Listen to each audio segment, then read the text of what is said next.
마켓나우 2부 시작하겠습니다. 시청자 여러분 안녕하세요. 이지혜입니다.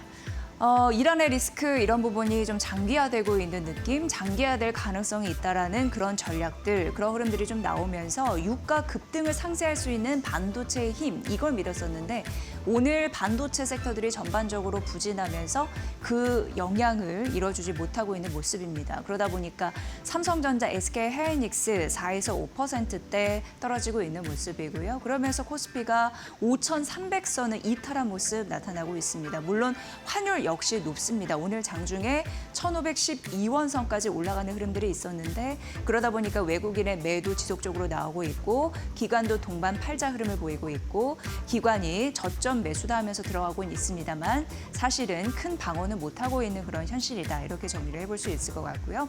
어제 구글 AI 신기술 관련해서 여러 가지 이슈를 정리해드렸는데 그를 기점으로 해서 오늘 앵커 브리핑 머니코드 이어서 전해드리도록 하겠습니다. 이 이슈 때문에 그런 거죠. 전반적으로 뉴욕 증시도 이 때문에 타격을 입었고 고스란히 우리 시장도 이 거친 파도 안에 있는 상황입니다. 구글의 터보 퀀트에 대해서 굉장히 메모리 관련해서 투자하신 분들 관심 많으시더라고요. 어제 머니코드에서도 구글 퀀트에 대해서 말씀해 주셨는데 관심 가져주셨습니다. 그런데 오늘 이게 뉴욕 증시에서도 고스란히 반영이 된 흐름들이 나타나더라고요. 대표적으로 엔비디아입니다. 엔비디아가 4% 이상 추락을 했습니다. 그런데 이 외에도 뉴욕대 교수이자 그리고 기술 전문 평론가가 있는데요. AI 관련해서 너무 지금 기대에 들떠 있다라고 하면서 엔비디아를 중심으로 해서 대형 기술주들이 70% 이상 폭락할 가능성이 있다. 이런 언급을 또 했습니다. 그러다 보니까 전반적으로 투심이 위축되는 흐름들이 나타났고요. AMD와 인텔 같은 경우에는 전날 같은 경우에는 CPU 가격 인상 관련, 급등 관련해서 좀 긍정적인 매기가 쏠렸습니다만 역시나 구글 터보 퀀트 AI 신기술입니다. 이런 흐름 때문에 영향을 미치면서 전반적으로 떨어뜨리는 흐름들이 있었고 브로드컴 그리고 TSMC 하락을 했는데 이러다 보니까 필라델피아 반도체 지수 전반적으로 좀 무거운 흐름 있었다라는 부분입니다. 마이크론 대표적이죠. 한 7% 가깝게 떨어졌는데 역시나 AI 신기술 이런 부분이 나오면서 이게 다시 한번 좀 정리해드리면 메모리를 적게 쓰면서도 비슷한 성능을 구현하니까 혹시 메모리 반도체 안 쓰는 거 아니야? 라는 우려감이 있었고 그런 흐름에서 수익 기대가 좀 약화됐다. 지속적으로 이틀 영향을 미치는 흐름들이 나타나네요. 그러면서 스토리지 기업들이죠. 샌디스크도 11% 넘게 떨어지고 웨스턴 디지털, 시게이트 모두 전반적으로 하락하는 흐름들이 있었습니다. 그리고 반도체 보안법 리스크 이런 부분도 조금 더 부각되면서 찬물을 끼얹었거든요. 대표적으로 슈퍼마이크로 컴퓨터가 되겠습니다. 7.6% 이상 급락했으니까 그러니까 중국의 서버를 얘기도 안 하고 대량으로 팔았네. 근데 이거 증권사기법 아니냐 이러면서 이제 소송 이슈가 있었고요. 전반적으로 무겁게 하는 그런 이슈였고 그러다 보니까 반도체 단의 장비주들도 떨어지는 흐름들이 고스란히 나타났다라는 점에서 관련 종목들도 적어놨습니다. 근데 사실 이제 터보 퀀트는 이후에서 조금 더 살펴드릴 거지만 오늘 결정적으로 시장이 안 좋았던 이유는 금리 급등 이 부분이 아닐까 싶습니다. 국제금리가 4.4%를 이제 돌파하고 있는 상황이고 이러면서 금리 인상에 대한 우려, 금리 인하는 물 건너갔다. 유동성 굉장히 목말라하고 있는 시장에 유동성이 팍 쪼그라드는 것이 아니냐라는 우려감이 전반적으로 나타나면서 반도체뿐만 아니라 유동성에 민감하게 반응하는 종목들이 줄줄이 떨어졌다. 이렇게 표현해 볼 수 있을 것 같습니다. 물가 상승 압력 그걸 대변하는 거고요. 그러면서 시장에서 전반적으로 정리해 보면 AI 그래 괜찮을 거야. 1조 시대 될 거지. 이런 부분으로 기대감은 있습니다만 과연 이런 기업들이 실적이 지속적으로 잘 나올 수 있을지 그리고 AI 시대에는 살아남아야 된다고 하는데 과연 막대한 투자금을 쓸 텐데 현금은 과연 있는 건가? 이렇게 물가 압력 그러면은 고금리 시대가 이어질 텐데 그런 투자에 대한 빚 관리는 과연 할 수 있는 건가에 대한 우려감은 지속적으로 있었다라고 얘기가 될 것 같고요. 간밤 이제 테슬라를 보면 또 알 수 있습니다. 테슬라 떨어져서 됐거든요. 너무 주가가 높은 것이 아니냐라는 우려감 때문에 반응을 했는데 그래서 이제 2차 전지 리튬주도 떨어지는 그런 흐름들이 있었습니다. 거기는 머니코드에서도 예전에 언급해드린 바가 있는데 테라페, 로봇, 자율주행 많이 한다고 하는데 그런 뒷감당을 어떻게 할 것인가 이런 고금리 시대에 이런 우려감 때문에 전반적으로 이런 섹터들도 떨어졌다라는 점 말씀드립니다. 그럼 구글 터보 퀀트에 대한 얘기를 조금 더 해드릴게요. 지금 우리가 AI 시대에 학습과 추론으로 넘어가면서 연산이 많이 증가할 것이다. 왜냐하면 우리가 뭐 챗 GPT나 구글 제미나이와 대화할 때 굉장히 많은 대화를 하잖아요. 그러면 AI 측면에서는 우리가 대화하는 내용들을 차곡차곡 많이 저장을 해야 됩니다. 메모리 수요 이런 부분으로 많이 급증할 가능성. 그러면서 가격도 함께 튀는. 왜냐하면 메모리를 공급해주는 기업 입장에서 삼성전자, SK하이닉스에서 갑의 입장인데 가격도 덩달아가면서 올라가는 구조 이런 부분에 대해서 긍정적인 매매가 지속적으로 나오고 실적단에서도 받쳐주고 그러면서 증권사에서 목표 주가를 올리는 흐름들이 지속적으로 있었는데요. 하지만 이런 구조가 구글 터보 퀀트 이런 AI 기술이 나타나면서 깨지는 것이 아닌가라는 우려가 있으면서 시장이 지금 전반적으로 굉장히 많이 쫄았다, 위축됐다라는 점을 좀 말씀드립니다. 그런데 하나같이 결론적으로 말씀드리면 국내 증권사에서는 구글 터보 퀀트 AI 신기술에 대해서 크게 걱정하지 않아도 된다라는 얘기를 했거든요. 그걸 좀 풀어드리도록 하겠습니다. KB증권입니다. 이게 어떻게 보면은 우리가 이제 AI와 대화할 때 AI가 여러 가지 이제 기억하는 그런 공간이 있다라고 했는데 결국 터보 퀀터라는 거는 데이터를 굉장히 적게 쓴다라는 느낌입니다. 왜냐하면 메모리를 적게 쓰면서도 같은 성능을 구현하는 건데 쉽게 얘기해서 그 메모 쪽지를 굉장히 글씨를 작게 쓴다고 생각을 하면 됩니다. 그러니까 메모리 공간을 축소를 시키는 거죠. 그런 흐름으로 보시면 되는데 그런데 그거는 메모리를 그러니까 기억을 하는 그런 공간, 그런 부분만 축소를 하는 거지 사실상 AI 모델을 자체적으로 올리고 그리고 학습하는 모델에 있어서는 메모리에 큰 영향이 없을 것이다 이렇게 언급을 했습니다. 그리고 지금 비용이 떨어지는 것에서 우려를 하고 있는데 그렇지 않다. 오히려 수요가 급증할 가능성이 있다라고 언급을 했거든요. 그 이유는 이렇게 기술이 발전이 되더라도 더 길고 복잡한 대화가 앞으로 처리가 가능하다라는 얘기가 되는 거고요.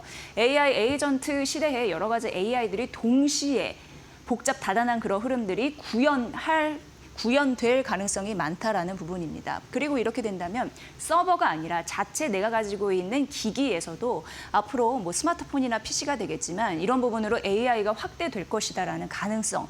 이렇기 때문에 전반적으로 이게 AI 수요, 그러니까 메모리 반도체의 수요를 메모리 반도체는 안 쓸 건 아니다. 더 많이 쓸 것이다라는 가능성 언급이 된 거니까 큰 문제가 없다라고 얘기를 한 겁니다.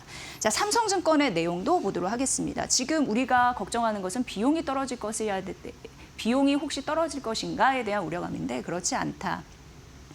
비용이 절감되더라도 AI 기업들이 이 시대에 살아남기 위해서 더 어떻게 치열하게 경쟁하느냐 이게 사실 더 중요한 핵심 근원 문제다라고 얘기를 하고 있거든요. 오히려 비용이 절감되면 그 비용을 가지고 더 AI 시대에 살아남기 위해서 생존 전략인데요. 성능을 더 좋게 구현하기 위해서 투자를 더 늘릴 것이다. 이렇게 오히려 얘기를 했습니다. 그래서 메모리 수요 감소 조건에는 반도체 가격도 메모리 가격도 아니고요. 그리고 AI 모델 그리고 클라우드 기업의 수익성도 아니고요. 모델을 최적화하는 전략 그리고 비용 절감도 아니고요. AI 기업들이 어떻게 AI 시대에 치열하게 경쟁하느냐 여기에 달려 있다. 이렇게 얘기를 했습니다. 이 말인즉슨 앞으로 AI 메모리 시대에 이런 게 물론 고점 치고 내려오는 구간이 있을 텐데요. 그거는 어떻게 보면은 경쟁이 조금 완화되고 여러 가지 뭐 성능 이런 부분이 많이 또 개발이 돼서 좀 성숙 단계에 들어갔을 때 그때의 문제지 지금의 문제는 아니다. 이렇게 언급을 했습니다. 그러니까 결과적으로 두 증권사 모두 좀 비슷한 얘기를 했다. 이렇게 얘기를 해볼 수 있을 것 같고요. 요거는 좀 주목해 보시면 될 것 같습니다. IM증권에서는 이런 부분을 인정했습니다. 일단 GPU에 탑재되는 HBM의 의존도는 줄 수 있다라고 얘기했습니다. 이거는 인정했는데 그런데 우리는 좀 생각해 볼 게 HBM은 초고속 고속도로라고 생각하면 되거든요. 그런데 여기서는 뭘 얘기했냐면 초고속 고속도로 안 가더라도 일반 고속도로로 같이 가면 된다라는 얘기를 하고 있습니다. 일반 고속도로는 대표적으로 SRAM, NAND 이런 쪽으로 생각해 보시면 되는데 HBM 의존도는 떨어질지라도 SRAM과 오히려 NAND 활용하는 거죠. 전략적으로 병용법. 이러면서 이 전략이 더 선택될 가능성이 있다라고 얘기를 했습니다. 특히 이 중에서 낸드 수요를 봐야 된다라고 언급을 했습니다. 이렇게 된다면 이제 각자의 역할이 뚜렷하게 분담이 된다는 거죠. 그러니까 HBM은 완전히 연산 쪽으로 가고 그리고 이제 낸드는 저장 쪽으로 가고 그래서 낸드의 수요가 이런 기술이 들어와도 오히려 더 많이 쓰일 가능성이 있다라고 언급을 했습니다. 그러니까 이건 역시 크게 영향을 미치지 않는 거죠. 대신증권 역시 기술 여러 가지 발전되면 효율성이 증대가 됩니다. 그러면서 전체적인 수요를 이끌겠다 이렇게 언급을 했습니다. 그리고 이런 터보컨트 기술 같은 경우는요. 1년 전에 이미 논문에서도 언급된 바가 있다. 어제도 머니코드에서 잠시 언급해드렸습니다. 그리고 산업에 본격적으로 적용될 그런 부분이 있는데 아직까지는 검증이 지속적으로 필요한 그런 기술이다라고 언급이 있었고요. 딥시크 자꾸 떠오르시는 분들이 있는데 당시 딥시크 충격은 물론 있었습니다. 그때도 기업들이 비용 효율화 해가지고 다른 건 안 쓸 것이다. 이쪽으로 조금 더 기울일 것이다라고 했지만 지금 와서 생각해보면 전체적으로 AI 시장의 판이 굉장히 넓어졌다는 걸 우리 느낄 수 있습니다. 그래서 이런 이슈, 딥시크 가치는 생각할 필요가 없다라는 게 주요 증권사의 골자였습니다. 이런 흐름으로 메모리 수요에 따른 크게 영향은 없을 것 같은데 사실 그럼 오늘 삼성전자와 SK하이닉스는 왜 빠졌냐 이런 흐름으로 봤을 때 결국 금리 급등에 따른 불안감 이런 부분이 더 작용했을 가능성이 있다라는 데에 무게추를 좀 두실 필요도 있지 않을까라는 전문가의 의견이 있으니까 이 부분도 좀 참고해 보시면 될 것 같습니다. 왜냐하면 기업들이 성장하기 위해서는 지속적으로 투자해야 되는데 금리가 지속적으로 오르면 빚 부담이 커지는 거거든요. 그에 따른 신용 경색 우려 이런 부분 때문에 삼성이나 뭐 SK나 전반적인 우리 시장이 그래서 떨어지지 않았나 이런 의견이 있으니까 참고해 보시면 될 것 같습니다. 구글 터보컨트 이런 AI 신기술 관련해서는 지속적으로 잡음이 생길 수 있는데 머니코드에서 발빠르게 전해드리도록 하겠습니다. 지금 한 10시 11분 지났는데요. 시장 상황 보고 나서 머니코드 이어가겠습니다. 김윤주 캐스터 전해주세요. 네, 오늘 우리 시장 계속해서 낙폭이 확대되면서 코스피와 코스닥 하락폭이 커지고 있습니다. 코스피 같은 경우에는 5,300선까지 내려놓으면서 움직이고 있는데요. 일단은 오늘 전반적으로 불확실성이 큰 상황입니다. 지금 구글의 이 앞서 보신 것처럼 터보컨트에 관한 우려도 좀 시장을 누르고 있는 상황이고 더해서 국제 유가가 여전히 고점 부근에 있는 상황이고 또 트럼프 대통령이 이란과 협상에 나섰다고 했지만 이란 측에서도 아직 뚜렷한 입장이 없는 상황. 이러한 우려들이 계속해서 겹치면서 에너지 수급 안보와 도 겹치면서 전반적으로 시장이 쉬어갑니다. 한국 경제 성장률도 전반적으로 하향 조정이 됐습니다. OECD에서 2% 아래로 한국 경제 성장률을 낮춰 잡았습니다. 지금 계속해서 에너지 관련된 우려가 커지는 가운데 에너지 의존도가 높은 한국 시장이 경제에 타격을 받을 것이라는 분석인데요. 이렇기 때문에 오늘 증권 시장도 전반적으로 파란불 켜면서 하락 장세를 가져갑니다. 삼성전자와 하이닉스 낙폭이 점차적으로 확대되고 있고요. 마찬가지로 시총 상위단에 있는 종목들, 현대차와 LG에너지솔루션 같은 종목들도 낙폭이 커지면서 지금 지수 자체적으로도 함께 밀리고 있습니다. LG에너지솔루션 3.51%가량 빠지고 있고요. 현대차도 3%가량 하락, 삼성전자도 3%가량 밀립니다. 하이닉스는 4%가량 밀리면서 오늘 90만 원 선 내려놨습니다. 일단 전반적으로 시장이 지금 찬물을 끼얹은 상황인데 방산 관련된 종목들까지도 오늘 쉬어간다라는 점이 특징이고요. 그리고 오늘은 전반적으로 대형주보다는 소형주 위주의 테마성 장세가 펼쳐지고 있는 상황입니다. 포장 관련된 종목들, 나프타 수급 관련해서 불안이 이어지면서 매수세가 쏠리고 있는 상황이고요. 광통신 관련된 소형주들도 오늘 올라주고 있는 상황입니다. 나머지 코스피 안에서 대형 업종은 다 쉬어가고 있는 상황인데 그 안에서 그래도 특징적으로 오르는 종목들 살펴보자면요. SK바이오팜 같은 종목들이 그래도 지금 중국에서 뇌전증 치료제가 출시됐다는 소식 그리고 400억 원가량의 공급 계약을 체결했다는 소식이 어제장에서 나오면서 오늘 시장 주목을 받으면서 출발했고 현재 시간 기준으로도 약 2%가량 오르고 있습니다. 그리고 대우건설도 지금 DLENC는 미국 SMR 시장에 진출했다는 소식이 나왔지만 약 3%가량 밀리고 있는 상황인데요. 두산 에너빌리티도 마찬가지로 4%가량 빠지고 있죠. 대우건설이 지금 그래도 시장 안에서 원전주 안에서 좀 주목을 이어가고 있다라는 점이 특징적이고요. 현대건설은 5%가량 밀립니다. 건설주 안에서만도 대우건설만 좀 올라주는 상황이고요. 크래프톤 같은 개인주들도 오늘 좋습니다. 3%가량 오르는데요. 펄어비스가 계속해서 매수세가 쏠리면서 오름폭을 키우고 있는 상황입니다. 이에 따라 크래프톤이라든지 펄어비스 그리고 베브시스턴스 같은 종목들 전반적으로 오늘 시장이 빠짐에도 불구하고 상승하고 있다라는 점 짚어드리고요. 증권주들도 오늘 함께 빠지고 있고 스페이스X 관련된 테마로 부각됐던 종목들, 미래에셋 생명 같은 종목들도 오늘 전반적으로 쉬어가는 상황입니다. 시장이 좋지 않은 만큼 오늘은 지금 방어주로 평가됐었던 통신주들도 쉬어가는 상황인데 SK텔레콤이 2%가량 하락하고 있고요. 그래도 KT가 0.17%가량 약보합권 지나가면서 기술주보다는 그래도 경기 방어주 쪽으로 조금 더 지수 대비해서 좋은 흐름을 가져가고 있는 상황입니다. 코스닥 시장 상황도 바로 열어볼 텐데요. 오늘 코스닥 시장 안에서는 지금 제약바이오가 그래도 장 초반 대비해서 상승으로 전환된 종목들이 있습니다. 힘을 좀 내주고 있는 상황이고요. 마찬가지로 기술주 관련된 종목들의 낙폭이 좀 깊습니다.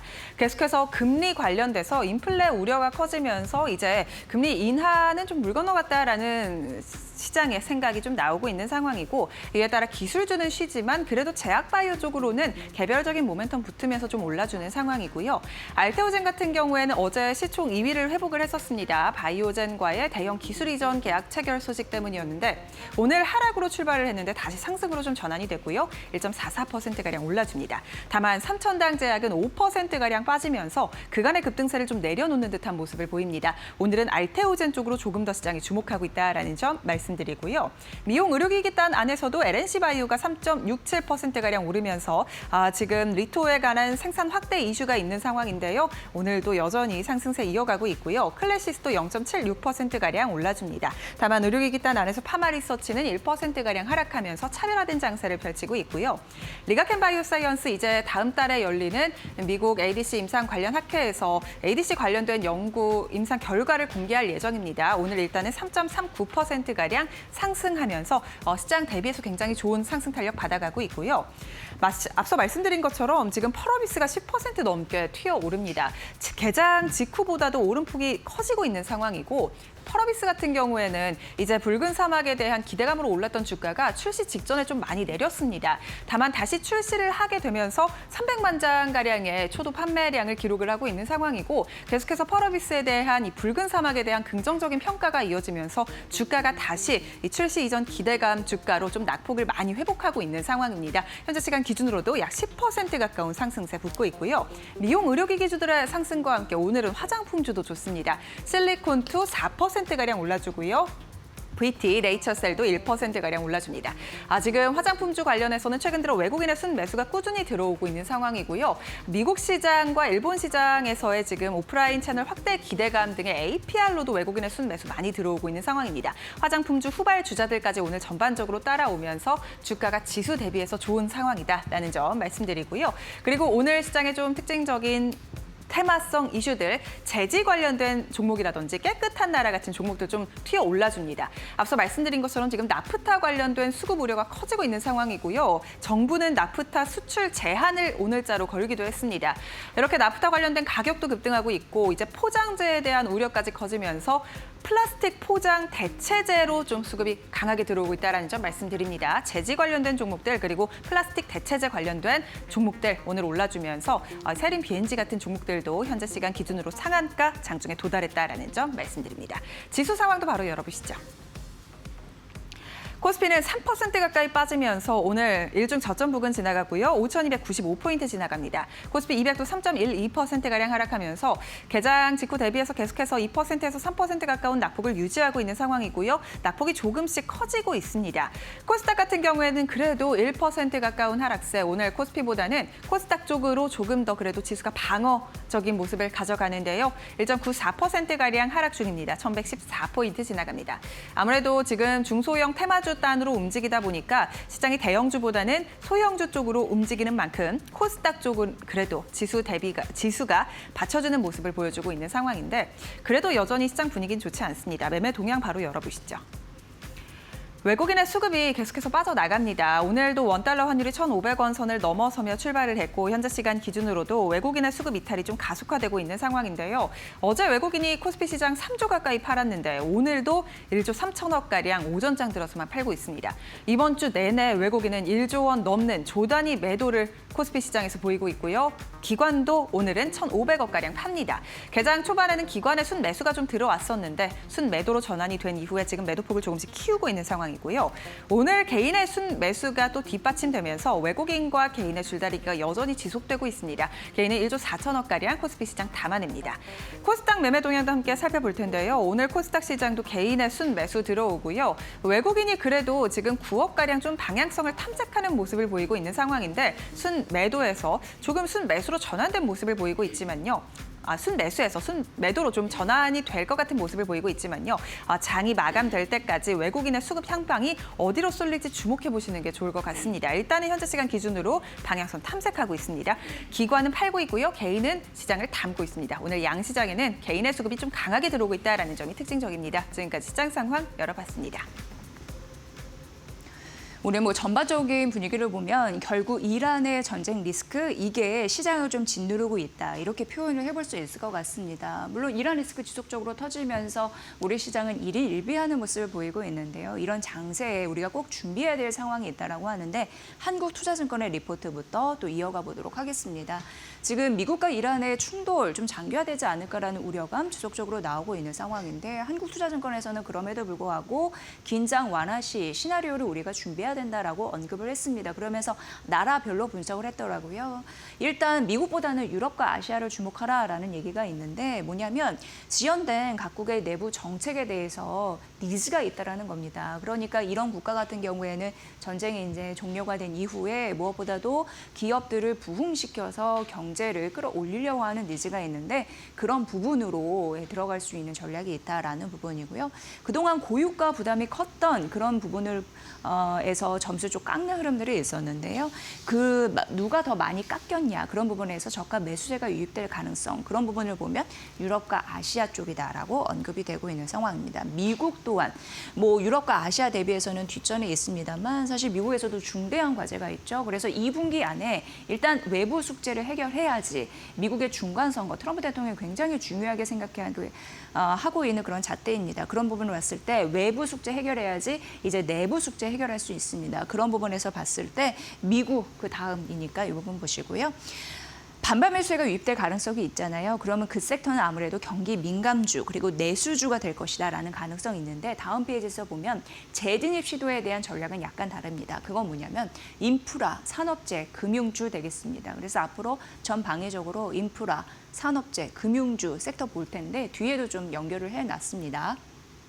일단 이 섹터 같은 경우에는 3월에 큰 폭의 조정이 있었습니다. 왜냐하면 그 전에 반등하는 흐름들이 좀 꽤 컸죠. 그리고 미국 은행의 대출 규제 완화에 대한 수혜 이런 부분도 입을 수 있으니까 함께 모멘텀으로 보시면 될 것 같습니다. 그렇다면 중장기적으로는 역시나 IT 업종이 되지 않을까라는 생각이 드는데 미중 정상회담 이런 이슈도 생각하셔야 됩니다. 이를 앞두고 정책 불확실성이 커지고 있는 와중에 그래도 안정적인 선택지는 실적입니다. 실적 개선 이런 부분에 대해서 앞으로 그 가치가 높아질 가능성이 있기 때문에 IT 업종을 끊임없이 봐야 된다라는 섹터니까 이 부분 보시고요.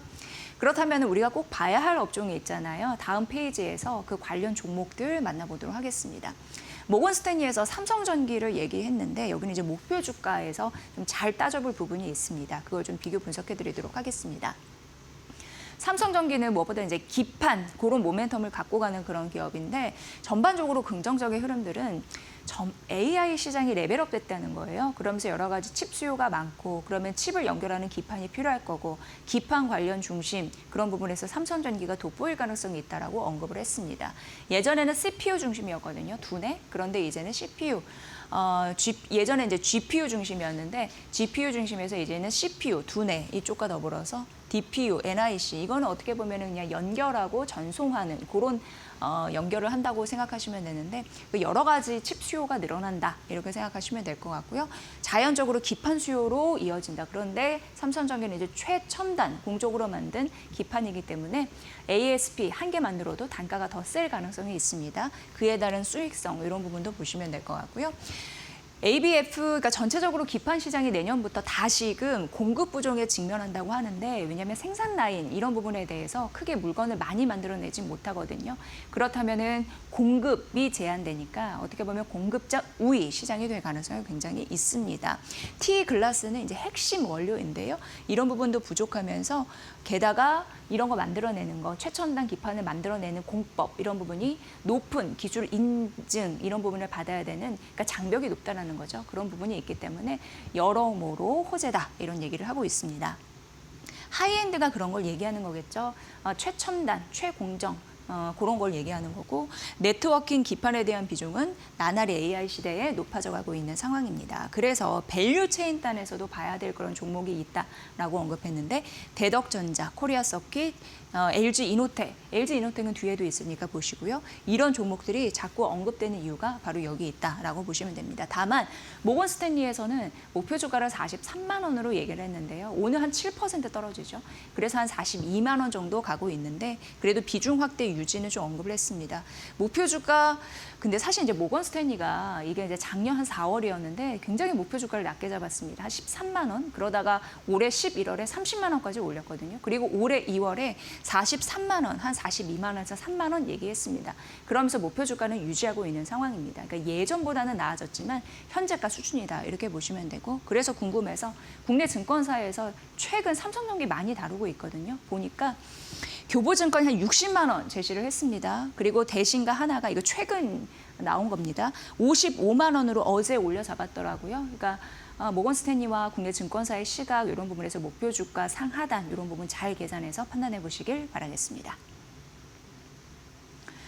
네, 앞서서 LG 이노텍이 있잖아요. 그런데 오늘 하나증권에서 저도 기판 멀티플 이 주식 가치를 좀 주세요. 이런 리포트 제목으로 올려놨더라고요. 그래서 앞과도 좀 연결이 돼서 소개를 해드리도록 하겠습니다.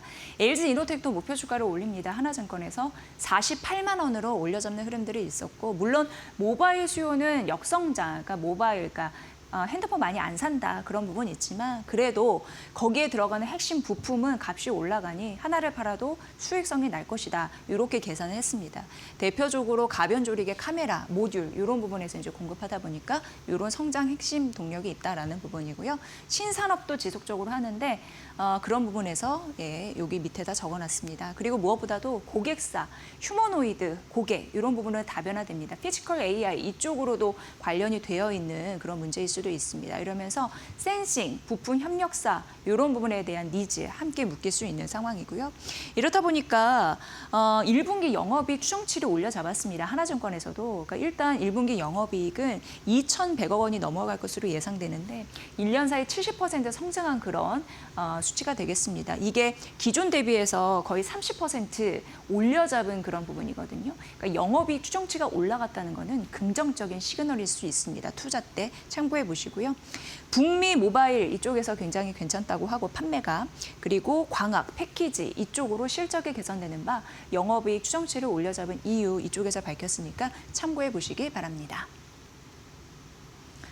네, 다음은 이제 은행주 탑픽인데 JP모건에서 언급을 했습니다. 일단 결론적으로 말씀드리면 K은행주 이런 부분을 봤을 때 탑픽은 KB, 신한, 하나가 되겠다라고 얘기했는데요. 이쪽에서 굉장히 긍정적으로 바라보는 건 수익 구조가 좀 다변화됐다라는 의견이었고요. 그리고 자본 여력이 있어서 앞으로 은행주는 대표적으로 주주 환원 이런 이슈에서도 많이 부각될 텐데 그런 부분으로 여력이 있다라고 판단한 듯 했습니다. 물론 유가 리스크 있습니다. 유가 리스크 있는데 이익 성장과 주주 환원 이쪽이 좀 받쳐주다 보니까 유가 리스크를 상쇄할 수도 있다라는 거고요. 하나증권에서는 유가 리스크를 조금 더 자세하게 분석했는데 유가 리스크가 호재일 수도 있고요. 악재일 수도 있습니다. 그걸 좀 나눠서 설명해 드리도록 하겠습니다. 유가 리스크가 지속된다면 금리는 오르죠. 근데 이게 오늘도 금리가 오르면서 전반적으로 시장의 악재였지만 어느 정도 오르는 건 은행주에게는 긍정적입니다. 왜냐하면 순이자 마진이라고 해서 님 이런 부분 이게 수익성이 굉장히 중요한 지표인데 이게 올라가거든요. 은행은 무조건 이제 금리가 오르면 대출 금리부터 올립니다. 예금 금리는 아니고 뒷전이고 그렇기 때문에 여기에서 돈 벌어먹는 장사다라는 뭐 이자 장사다, 남발한다 이런 예전에 뭐 그런 비판도 있었는데 그걸 떠올리시면 될 것 같습니다. 어쨌든 그런 부분으로 이자 이익이 강화되면서 수익성이 개선되는 거 유가 리스크에 따른 호재다 이렇게 보시면 되는데 그래도 좀 안 좋은 건 신용 비용이 늘어난다는 거예요. 그럼 자체적으로 뭐 돈을 좀 많이 비축해야 되는데 그게 대손 충당금입니다. 은행도 자체적으로 빚 많은 투자들 뭐 그런 고객들이 많아지면 신용 리스크가 깎일 가능성이 있거든요. 부담이 있거든요. 그러니까 자체적으로 자본을 많이 가지고 있어야 되는데 대손 충당금이 올라간다? 이거는 어떻게 보면은 자본 여력을 깎는 그런 부분일 수도 있습니다. 그러니까 이익이 줄어들 가능성이 있는 거죠. 이런 부분으로 유가가 오르면 호재도 있고 악재도 있다. 이런 말씀을 드리겠습니다. 어쨌든 은행주는 이러한 와중에서도 유가 전쟁 속에서도 이익도 잘 나고 리스크도 어느 정도 관리가 가능한 섹터다라고 본 거죠. 그리고 무엇보다도 정부 정책에 대한 모멘텀 이런 부분으로 봤을 때 배당 정책에 대한 구조적인 시그널 이런 부분이 먹힐 것이다라는 가능성 언급했습니다. 은행주 탑픽 이런 부분 잘 보시면 될 것 같습니다. 네, 그리고 이제 삼성증권 하나솔루션 보도록 하겠습니다. 하나솔루션 일단 목표 주가는 올려 잡았습니다. 42,000원으로 기존 대비해서 24% 올려 잡았네요. 그런데 투자 의견을 떨어뜨렸습니다. 매수에서 중립으로 한 단계 낮춰 잡았습니다. 목표 주가를 올린 이유는 있었습니다. 신재생에너지 이익 인식 시점 이런 부분이 있다라는 건데요. 이런 부분에서도 모멘텀이 있었지만 대규모 유상증자 이슈가 있었거든요. 근데 2조 4천억 원 규모이더라고요. 이게 기존 주식수 대비해서 한 42% 정도 차지한다고 하는데 빚을 갚겠다라는 부분 그리고 3년 내 상업화 신제품에 투자하겠다 이러면서 유상증자를 실시했는데 시기나 규모가 너무 아쉽다라고 얘기를 했습니다. 그러면서 투자 의견 떨어뜨리는 흐름들이 나타났죠. 지속적으로 하나솔루션은 또 관심 있어 하신 분들은 계실 텐데 우주 태양광 시장을 좀 공략하는 흐름이 있습니다. 그러니까 여기에 이제 투자를 하겠다라는 흐름들이 나타나는 거죠. 그래서 파일럿 초기 자금 한 1,000억 원으로 좀 시작을 하고 앞으로 대형 공장 느낌으로 이런 부분으로 갔을 때 한 8,000억 원 2009년까지 양산하겠다라는 부분에서 이런 계획은 있습니다. 하지만 유상증자 지금 시기나 규모로 봤을 때 조금 아쉽다라는 부분과 함께 투자 의견 좀 하향 소식이 있었다라는 점 말씀드립니다.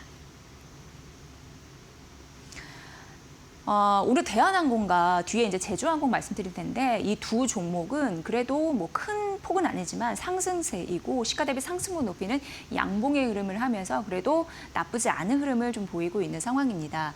하나투자증권에서 대한항공과 제주항공을 좀 분석을 했는데요. 일단 대한항공 목표 주가 상향 소식이 있었습니다. 그리고 최근 많은 또 증권사가 대한항공을 긍정적으로 바라보는 뷰는 있더라고요. 하나투자증권은 목표가 32,000원으로 제시했는데 대부분 보니까 31,000원, 32,000원 요 선에서 목표 주가 밴드가 형성이 되어 있더라고요.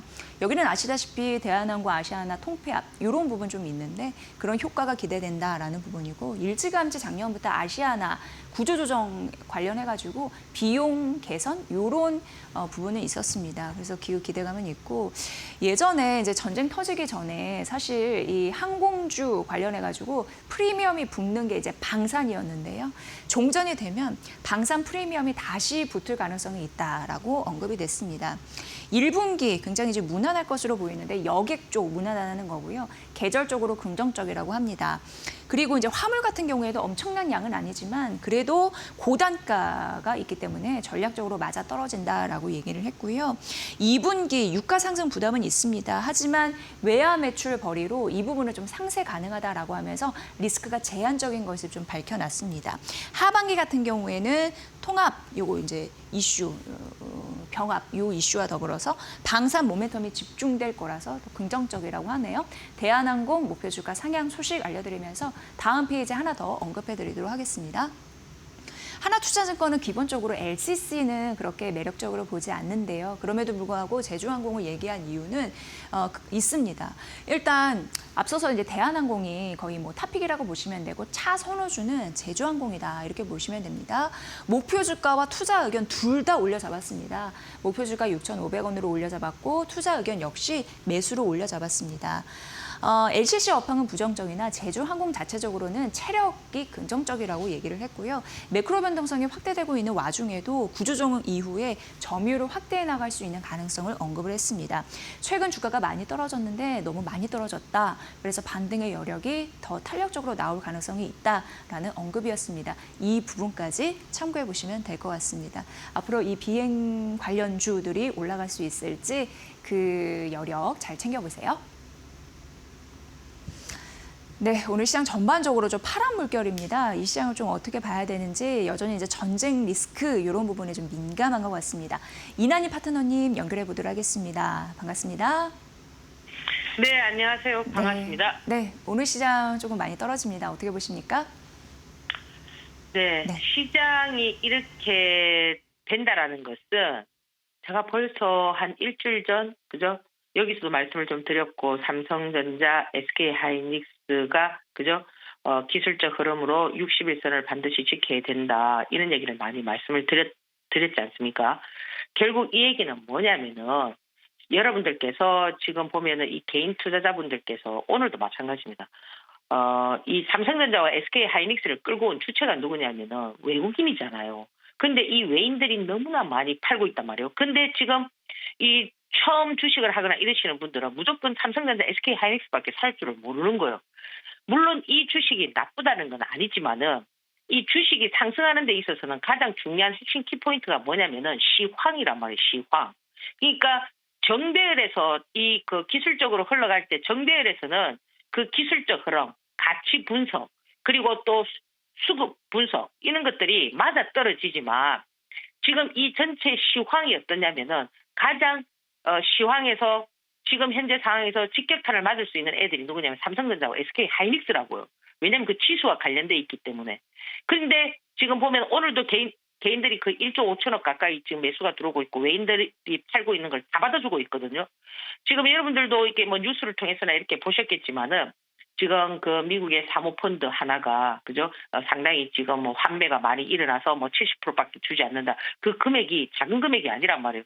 2조 달러니까 거의 우리 돈으로 치면 한 3천조 가까이 되는데 요런 것들이 약간 조금 휘청하게 되면은 우리가 이제 그 2008년도 금융위기 같은 그런 것도 배제할 수가 없단 말이에요. 그래서 지금 외인들이 허구한 날 지금 계속 팔고 있다고요. 그러면 60일선은 여러분들 지금 삼성전자와 SK하이닉스를 보유하고 계신 분들께서는 반드시 기술적 흐름을 간과해서는 안 된다. 제가 계속 유튜브에서도 말씀드리고 지난주에도 이날이 333에서도 말씀드리고 이 60일선이라는 것이 대형주에 있어서는 생명선이다. 그래서 그때는 어떤 재료가 좋은 재료가 나온다 하더라도 이 그 주가를 받칠 수 있는 에너지가 약해진단 말이에요. 그래서 지금 시장은 어떤 식으로 여러분들께서 보셔야 되느냐면은 정배열에 돼 있는 물론 이 정배열에 돼 있는 종목들이 그렇게 썩 뭐 영양가가 있는 애들은 아니에요. 지금 어제부터 보면 나프타 관련한 이런 종목들 나프타가 뭐냐면은 이 석유에서 우리가 보면은 뭐 쌀 같은 역할을 하는 그런 어떤 부분들인데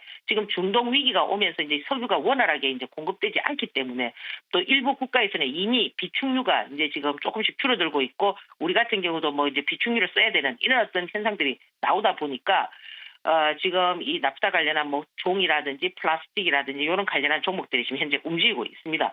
그래서 지금 시장이라는 거는 굉장히 반응이 예민하기 때문에 여러분들께서 내가 그 시황에 대한 어떤 부분들을 잘 캐치를 하지 못하면 아직도 그 여러분들께서 꿈에 젖어 있는 그런 종목에 자꾸 시적거릴 수가 있단 말이에요. 물론 멀리 보는 가치 투자를 한다면은 뭐 상관이 없겠지만 나는 단기적으로 어떤 수익 구조를 형성해야 되겠다 하시는 분들께서는 좀 발빠른 그런 어떤 투자 전략이 필요하다. 그래서 제가 뭐 이 나프타 관련한 종목을 적극 추천하는 것이 아니고요. 시장 시류에 맞으려면은 이런 어떤 종목들을 트레이딩을 해야만 여러분들께서 수익 구조를 형성할 수 있지 않겠나 이렇게 보거든요. 그래서 오늘도 보면 어제에 이어서 지금 뭐 세린 BNG도 뭐 상한가 풀렸다 감겼다 뭐 이런 어떤 형태지만은 뭐 종이 관련한 대형 포장이라든지 모나리자라든지 뭐 이런 종목들 또 지금 애경 케미칼이라든지 애경 산업 이런 것들도 전부 다 관련성이 있는 종목이고 또 에코 플라스틱 같은 경우도 지금 보면 그런 어떤 흐름입니다. 물론 삼성전자나 SK 하이닉스만큼 어떤 거래 대금이 분출하거나 그런 건 아니지만은 여러분들께서 전체적인 시황을 보면서 종목 선정을 하는 그런 어떤 투자자가 돼야 되지 않겠나 저는 이렇게 생각을 하고요. 어쩔 수 없이 지금 지수는 뭐 여러분들께서 이제 맞아야 되는 그런 부분들이기 때문에 겸허하게 받아들여야 되고 좀 차분한 그런 어떤 여러분들의 전략이 필요한 시점이 아닌가 이렇게 생각을 합니다. 자, 일주일 동안 수고 많이 하셨고요. 행복한 하루 되시고 다음 주에 뵙도록 하겠습니다. 감사합니다. 네, 시장을 읽는 법에 대해서 차분히 설명해 주셨습니다. 한 주간 고생 많으셨습니다. 고맙습니다. 예, 감사합니다. 네, 이난희 이데일리 온 파트너였습니다. 에너지 안보, 이게 이제 투자 전략과 이어지고 있는 시점입니다. 굉장히 궁금하실 텐데 에너지 관련, 2차 전지 관련주 저희가 다음 코너에서 집중 분석해 드립니다. 잠시만요.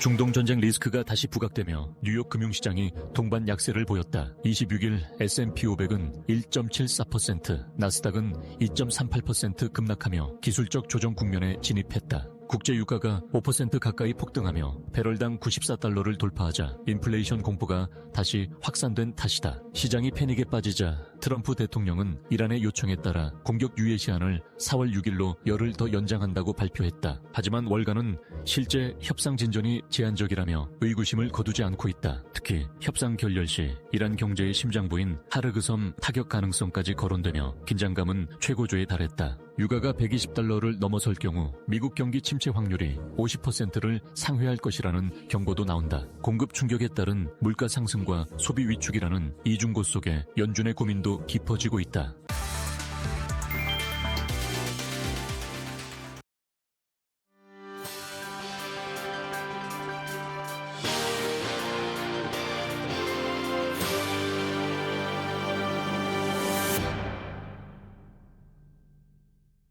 지금 에너지 전략 굉장히 궁금하실 것 같습니다. 그래서 저희가 이분을 모셨습니다. 한병화 유진투자증권 이사님이십니다. 어서 오세요. 네, 안녕하십니까. 너무나 기대가 됐습니다. 기다려졌는데 지금 중동 이슈 터지고 지속적으로 에너지 안보에 대해서 철저하게 생각하게 되는 계기가 된 것 같습니다. 분위기가 어떻다고 보십니까? 예.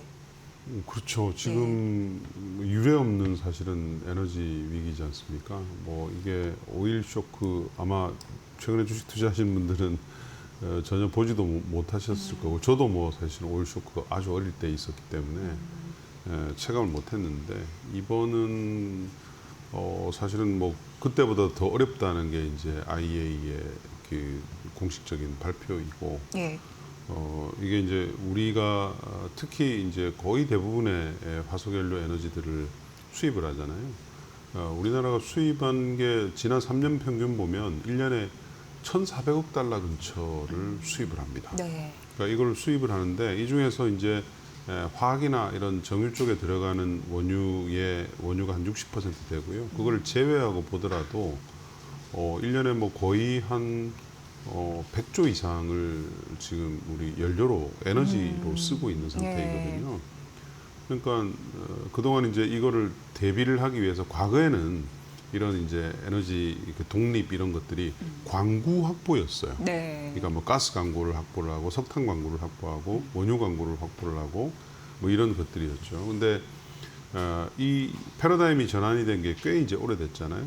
뭐 굳이 화석연료를 뗄 필요가 없는 세상이니까요. 그렇죠. 예. 그러니까 풍력 태양광은 연료가 없으니까 발전기 풍력 터빈 하나 꽂아놓고 태양광 모듈 놔두면 그냥 자연스럽게 발전이 되는 거거든요. 네네. 그러니까 대부분의 국가들이 이제 이런 것들을 하면서 에너지 독립도 자립도를 확 올렸는데 우리는 여기 보시는 것처럼 풍력 태양광 발전 비중이 2024년 기준으로 보면 7%가 안 됩니다. 네.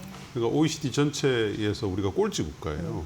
그러니까 에너지 독립이 안 된 거죠. 이런 상태에서 이제 이런 위기가 오게 되면 우리한테 미치는 영향이 이제 굉장히 클 수밖에 없고 우리가 절대적으로 의존하고 있는 모든 산업들, 특히 반도체 같은 산업들 뭐 이런 것들이 뭐 다 전력으로 돌아가지 않습니까? 맞아요. 에너지원이 네. 없으면 되지 않기 때문에 지금 우리가 느끼는 이 공포감은 큰 상태이죠. 네, 전반적인 흐름을 보면은 전력만 시도도 굉장히 중요합니다. 그런데 에너지 저장 장치 이런 부분을 확보하려고 하는 노력도 굉장히 거세지고 있다는 느낌이 들거든요. 네. 이유는 어디 있다고 보십니까? 그러니까 네. 재생에너지가 어차피 앞으로 많이 늘 수밖에 없는 그런 지금 대세는 이제 뭐 해외에서 이미 진행이 됐고 우리도 지금 현 정부의 정책도 그렇게 가고 있지 않습니까? 근데 이걸 단기간에 많은 발전원을 늘린다는 것이 재생에너지는 가능합니다. 네. 기존의 다른 화석연료나 원전이나 이런 것들은 워낙 오래 걸리기 때문에 단기간에 필요한 에너지를 충족시키는 건 재생에너지죠. 근데 문제는 이제 전력망이지 않습니까? 네. 망이 이거를 단기간에 확보는 안 되죠. 망은 오히려 발전소보다 뭐 천연가스나 석탄 발전소보다 더 오래 걸리거든요. 그러니까 이제 이 망을 갖다가 안정시키면서 에너지원을 빠르게 확보하는 방법은 ESS밖에 없습니다. 그래서 이제 대표적으로 그게 이제 배터리 저장 장치이죠. 그러다 보니까 이제 우리뿐만 아니라 전 세계가 지금 ESS 설치 확대가 빠르게 일어나면서 그게 이제 K 배터리한테는 지금 숨쉴 구멍을 마련해주고 있는 그런 상태입니다. 네. 우리나라의 에너지 독립 이런 부분을 좀 빨리, 그러니까 자립이라고 해야 되나요? 이런 게 또 많이 필요하다라는 인식을 했었을 것 같은데, 그럼 투자자 입장에서는 재생에너지 어떤 걸 탑픽으로 보고 좀 가면 좋을지 궁금한데, 이 가장 궁금해하지 뭐 우리가 흔히 싶습니다. 예. 잘 아는 종목들은 여러분들도 다 아시는 이제 기자재 업체들입니다. 네. 뭐 CS 윈드, SK 오션 플랜트, 뭐 하나 솔루션, 뭐 HD 현대는 솔루션, 뭐 다들 아시는 종목들. 뭐 당연히 그 회사들은 좋아집니다. 뭐 수요가 늘어나니까요. 근데 이제 우리가 많이 이제 간과했다가 최근에 이제 SK 이터닉스라는 존재, 뭐 주가가 워낙 많이 올랐으니까 네, 아마 네, 네. 많은 분들 아실 거예요. 이제 이런 이제 재생에너지 개발 사업자들이거든요. 국내에서 하는 사업자들이죠. 그러다 보니까 이제 국내에 연료가 없는 에너지원, 재생에너지를 확보해야 되는, 늘어나야 되는 것이 맞는 것이고 이걸 이제 건설해야 되는 사업자가 있어야 될 거 아니에요. 그러다 보니까 이제 SK 이터닉스가 뭐 여러 가지 뭐 그런 이슈 때문에 주가가 급등을 했고요. 그렇더라고요. 네, 예, 그래서 저번에 소개해 SK 이터닉스가 네, 이제 네. 대장주고 이게 PBR이 지금 한 대여섯 배 정도까지 올랐습니다. 네. 다른 이제 두 개의 사업자가 있죠. 금양 그린파워하고 대명에너지가 있고요. 금양 그린파워는 금양하고 전혀 상관없는 종목입니다. 대명에너지 요 두 개가 이제 상대적으로 PBR이 한 두 배가 조금 안 될 거, 두 배 정도 수준일 거예요. 그러니까 그런 면에서 봤을 때는 요 두 종목도 좀 긍정적으로 보시고 투자하시면 네. 좋을 것 같아요. 네. 그러니까 성장성 이런 부분에서는 그러니까 긍정적인데 주가의 논납이라고 해야 될까요? 네. 이런 부분에 대해서 저평가된 그런 종목을 찾는 것도 굉장히 중요해서 네, 그렇습니다. 예, 그런 부분을 좀 옥석가리기 좀 해주신 것 같습니다. 자, 그리고 전기차 이런 부분으로 좀 넘어가 볼 텐데 국내에 의외로 판매량이 늘었다면서요? 우회가 아니고요. 작년부터 우리 네. 전기차 판매 시장은 회복이 됐습니다. 작년도 뭐 그러니까 재작년 그 전해까지 2년간 사실은 거의 성장이 없다가요. 네. 작년도에는 큰 폭으로 성장돼서 22만 대 정도 팔렸는데요. 한 50% 아마 성장했을 거예요. 네. 올해도 지금 굉장히 좋습니다. 1, 2월에 원래 우리나라가 전기차가 1월 판매가 좋지 않아요. 왜냐하면 지자체에 보조금을 주는 것들이 제대로 교부가 안 되다 보니까 판매가 별로 없었는데 기후부가 들어서면서 이제 그 부분을 상당히 푸시를 해서 보조금을 좀 미리 당겨서 지금 지자체들이 쓸 수 있게 해놨습니다. 그러다 보니까 1월도 증가폭이 좀 컸고요. 작년 대비해서. 2월은 지금 팍 올라갔죠. 거의 네. 3만 대 이상 월 판매가 2월인데 저렇게 올라간 케이스는 상당히 특이할 정도로. 그게 왜냐하면 이제 내연기관차를 가진 소비자들이 전기차를 구매하게 되면 100만 원 더 추가 줍니다. 네. 그리고 다자녀들한테 또 그 가구에 추가적인 게 있고요. 정책이 뒷받침되고. 네, 그러니까 청년들한테 또 생애 첫 전기차에 대해서 추가 보조금을 줍니다. 그러니까 이런 것들이 이제 기후에너지부가 들어서면서 생긴 효과죠. 그러다 보니까 올해 아마 30만 대를 돌파를 할 것 같고요. 30만 대면은 글로벌리도 상당히 큰 시장입니다. 네. 네, 그래서 물론 이제 이게 아직은 테슬라의 중국 공장에서 만들어지는 차 판매가 상당히 좀 꽤 차지하고 있기 때문에 우리 배터리 업체들한테 도움은 되지만 아주 그렇게 큰 영향은 못 미치고는 있는데요. 지금 정부의 정책 자체가 국산을 우대하는 그런 정책으로 가고 있기 때문에 아마 이 국내 시장, 전기차 시장이 이렇게 커지는 거는 우리 업체들한테도 이제 도움이 되는 시기가 점점 다가오고 있다 이렇게 보시면 될 것 같아요. 네. 그리고 이제 유럽에서도 뭔가 잘 팔리고 있다고 이런 판매 성장률 앞으로도 긍정적으로 보시나요? 유럽은 좋을 네. 수밖에 없습니다. 네. 유럽은 올해 한 20% 이상 판매가 증가할 것 같고요. 특히 이제 유럽 소비자들이 이 유가하고 이런데 민감도가 굉장히 높습니다. 그러니까 아마 지금 이렇게 높아진 유가 이런 걸 감안했을 때는 3월, 4월에 아마 미치는 영향이 좀 있을 것 같고요. CO2 배출 규제가 있기 때문에 유럽은 완성차 업체들이 어떻게 뭐 다른 방법이 별로 없어요. 예. 그래서 올해 20% 이상 작년에 이미 회복을 했고요. 보고 있고요. 다만 이제 미국은 안 좋죠. 미국은 뭐 보조금 폐지 여파 때문에 올해 아마 상반기 내도록 두 자릿수 이상의 역성장을 할 것 같고요. 다만 이제 하반기부터는 신차들이 꽤 나옵니다. 신규 모델들이 한 5종 이상 이렇게 나오기 때문에 그런 부분들이 이제 올 하반기에 그 낙폭을 축소하고 내년도에는 다시 저는 뭐 10% 이상 성장 국면으로 다시 돌아설 것으로 그렇게 보고 있죠. 네. 그렇다면 이제 배터리 기업들 언제부터 본격적으로 실적 성장 구간에 좀 진입을 할까요? 업체들마다 다 다른데요. 예. 그러니까 예를 들면 이런 거 있죠. 그러니까 올해 ESS 미국의 ESS 설치량이 이제 급증하는 것에 한국 배터리 업체들이 그 도움을 많이 받잖아요. 예, 그동안 안 하다가 ESS 관련된 소재나 부품을 하는 업체들, 이런 업체들은 이제 실적이 올해부터 좋아집니다. 그런데 전반적으로 보게 되면 올해는 실제 그렇게 아주 드라마틱하게 좋아지는 해는 아닙니다. 왜냐하면 ESS가 미국 ESS 올 하반기에 공장들이 이제 LFP 공장들이 이제 가동이 SDI 같은 케이스가 되고 LG나 이런 업체들도 이제 점점 분기로 뒤로 가면 갈수록 물량이 늘어나는 이제 그런 네네네. 추세이기 때문에 그렇습니다. 이제 그 와중에 전기차는 별로 안 좋잖아요. 그래서 올해보다는 내년부터는 유럽, 미국의 전기차 시장이 같이 성장하죠. 예. 같이 성장하고 미국, 유럽에서도 우리 배터리 업체들이 신규 전기차 모델들의 그 출시들이 예고되어 있습니다. 거기에 이제 미국의 ESS 시장도 완전체로 내년 상반기부터 증가하기 때문에 사실은 2027년부터 K 배터리의 이익 성장세가 굉장히 가팔라지는 것이 시작이 본격적으로 됩니다. 네. 그러니까 그 말은 올 하반기로 가면 갈수록 배터리 관련주들에 대해서는 저는 시각들이 점점 더 긍정적으로 가야 되는 이제 그런 시점이다 그렇게 보고 있습니다. 네. 그러니까 올해는 어떻게 보면 유지나 턴어라운드의 기세를 갖게 될 거고 내년 본격적으로 이익 성장 구간에 진입을 네. 한다. 이렇게 정리가 되네요. 자, 그렇다면 이사님 주목할 기업 탑픽 어떤 걸 좀 골라주실 수 있을까요? 그러니까 ESS가 가장 그 지금 이제 우리한테는 화두기 때문에 뭐 셀은 뭐 제가 항상 말씀드리지만 SDI가 가장 좋고요. 왜냐하면 이제 각형 LFP가 대세잖아요. 그리고 이제 아까 말씀드린 대로 안 하다가 이제 ESS 쪽을 들어온 업체, 예를 들면 상하프론테크 뭐 이런 업체가 있습니다. 이 회사는 그 배터리 전액 누수 방지 부품을 만들었는데, 네. 요걸 이제 모듈화해서 캡 아세이라는 거를 이제 SDI의 미국 ESS 공장에 납품을 시작을 했습니다. 그러니까 이런 업체들은 좀 다른 차원의 이제 성장이 되는 거죠. 그러니까 뭐 이런 쪽을 보시면 될 것 같고요. 그다음에 유럽의 그 지원 정책 확대 때문에 유럽 내에서 공장이 있는 업체들, 에코프로비엠, 그다음에 솔루스 첨단 소재, 뭐 이런 대표적인 업체들이 좀 있고요. 그다음에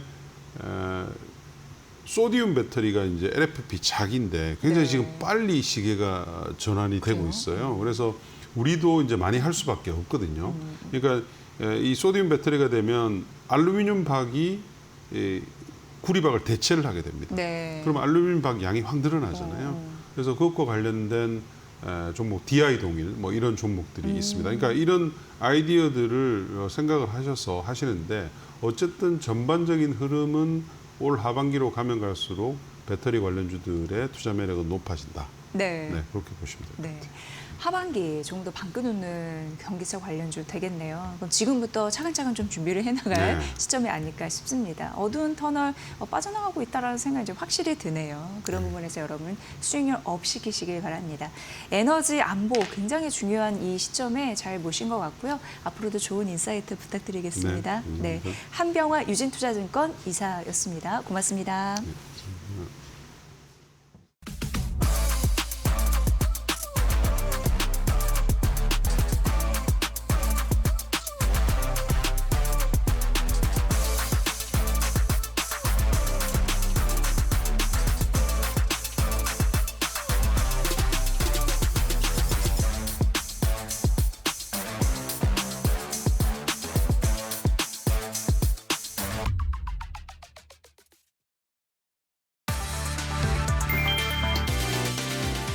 도널드 트럼프 미국 대통령이 이란 에너지 시설에 대한 공격 유예 시한을 4월 6일까지 열흘 더 연장했다. 26일 트럼프 대통령은 소셜미디어를 통해 이란 정부의 요청에 따라 공격을 일시 중단한다며 현재 진행 중인 협상이 매우 잘 되고 있다고 강조했다. 이번 연장은 당초 설정했던 닷새간의 유예 만료를 하루 앞두고 전격적으로 이루어졌다. 전문가들은 이를 협상을 위한 외교적 공간 확보로 분석한다. 특히 새로 정해진 4월 6일은 개전 6주 차로 트럼프 행정부가 목표로 잡은 사에서 6주 전쟁 기간의 종료 시점과 맞물려 있어 4월 종전설에 힘을 싣고 있다. 실제로 트럼프 대통령은 미뤄뒀던 방중 일정을 5월 중순으로 확정하며 전쟁 조기 종료 의지를 드러냈다. 하지만 이란 측은 이것이 지상전 등 결정적 타격을 가하기 전 시간을 벌려는 연막 작전일 수 있다며 의구심을 거두지 않고 있다. 전쟁 4주차 여론 악화와 육아 폭등의 압박 속에 트럼프가 제시한 열흘의 시간이 진짜 평화로 이어질지 전 세계가 숨죽여 지켜보고 있다.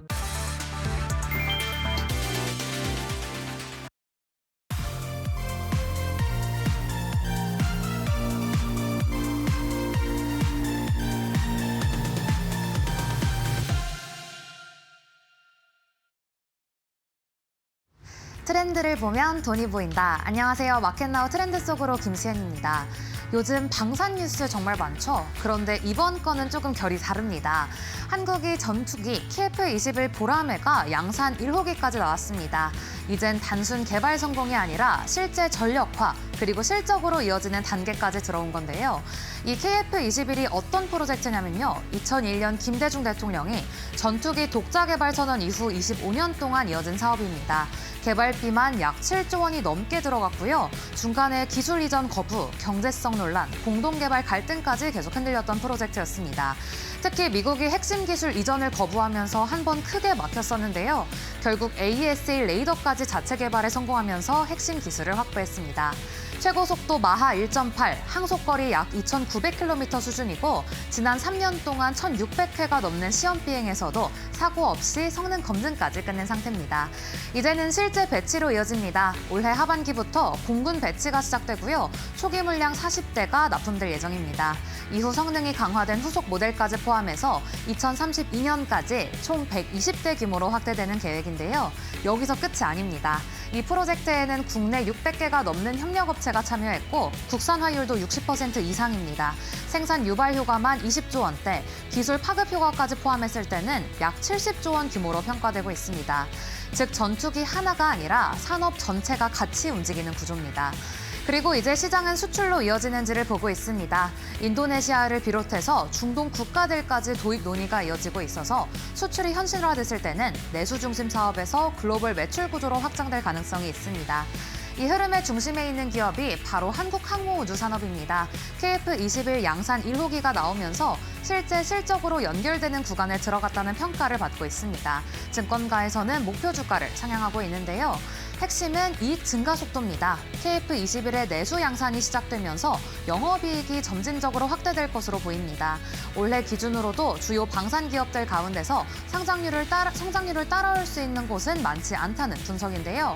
생산 흐름을 보면 더 명확합니다. 2026년 한 자릿수 중후반, 2027년에는 10대 중후반, 2028년에는 20대 중반까지 양산 대수가 늘어나면서 KF21 매출 비중도 10% 초반에서 30% 가까이까지 확대될 것으로 추정됩니다.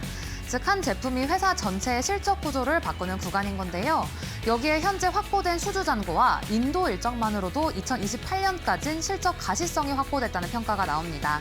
2029년 그리고 2030년에도 생산 물량이 일정 수준 유지될 것으로 예상되면서 실적이 꺾이기보단 이어지는 구조까지 열려 있습니다. 여기에서 가장 중요한 변수는 수출입니다. KF21의 잠재 수요는 500대 이상으로 추정되고 있는데 일부라도 실제 계약으로 이어졌을 땐 이번 업사이클이 글로벌 성장 구간으로 확장될 가능성이 있습니다. 여기에 더해서 같이 봐야 할 종목들도 있는데요. 전투기 하나로 끝나는 게 아니라 방산 밸류체인 전체가 같이 움직이기 때문입니다. 항공엔진과 자주포를 담당하는 한화에어로스페이스, 미사일과 유도무기를 중심하고 있는 LIG 넥스원, 전차 등 지상 장비를 맡고 있는 현대 로템까지 방산 전반이 같은 수주 흐름 위에 올라와 있습니다. 특히 최근 중동 긴장이 높아지면서 방공 수요가 다시 부각되고 있는데요. 이 과정에서 천공2 같은 이 체계 실전에서 성능을 입증하면서 추가 수주 기대감까지 이어지고 있습니다. 정리하면 KF21은 개발 성공 뉴스가 아니라 양산 시작에서 매출 반영과 또 수출 확장으로 그리고 밸류체인 확산으로 이어지는 흐름의 출발점입니다. 지금 시장은 그 초입을 반영하기 시작한 구간인데요. 그렇다면 저는 다음 주에 더 신기하고 유익한 트렌드로 돌아오겠습니다. 안녕.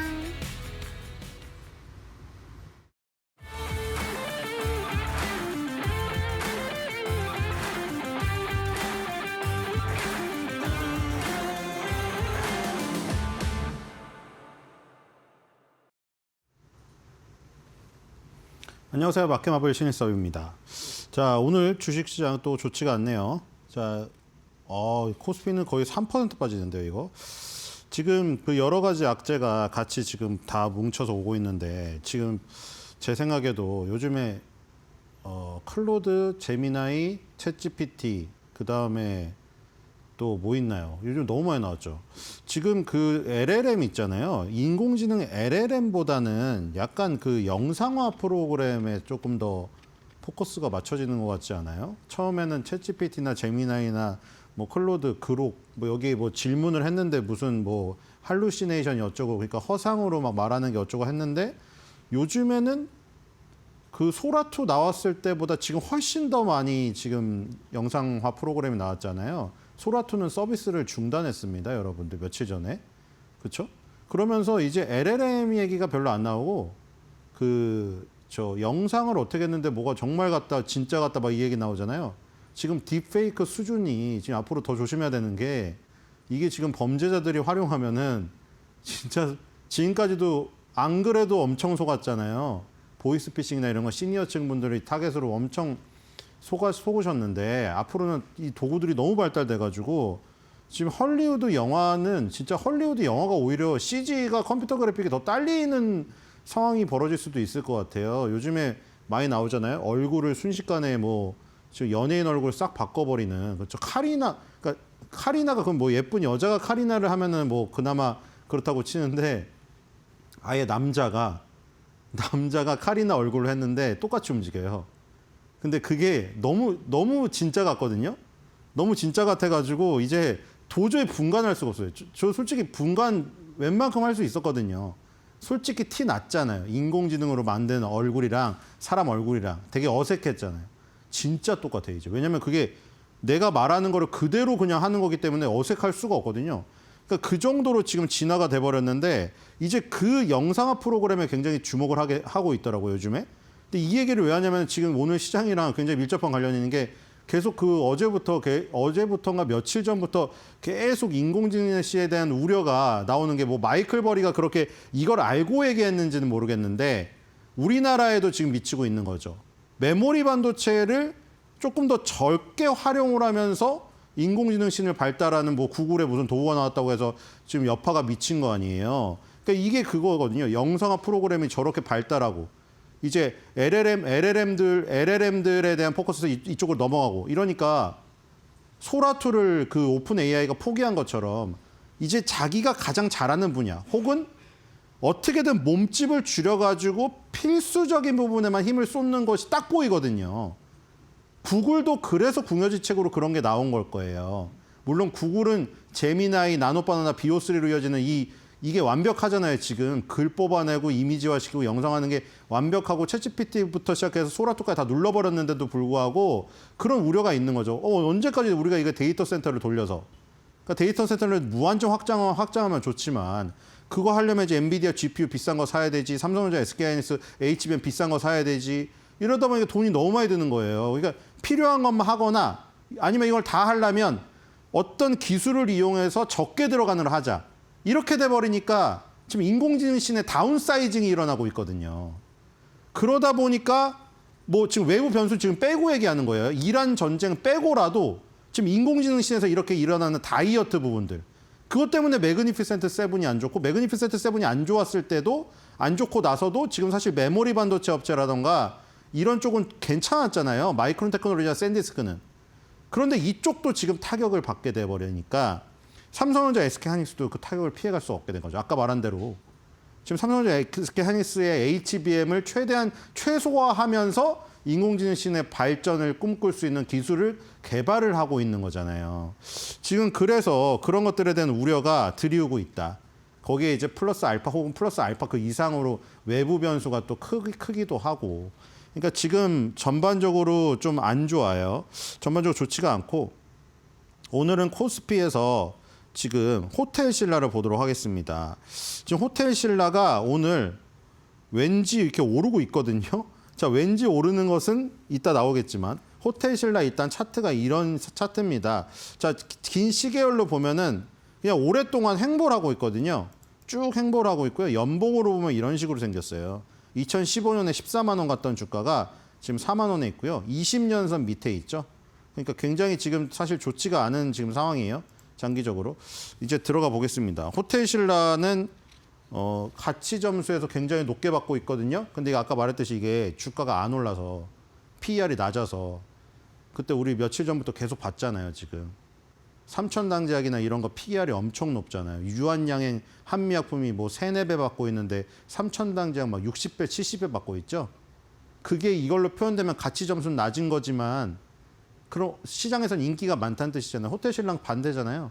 여기서 점수가 높게 나왔지만 시장에서 주가가 안 올랐다는 뜻이니까 별로 좋은 건 아니죠.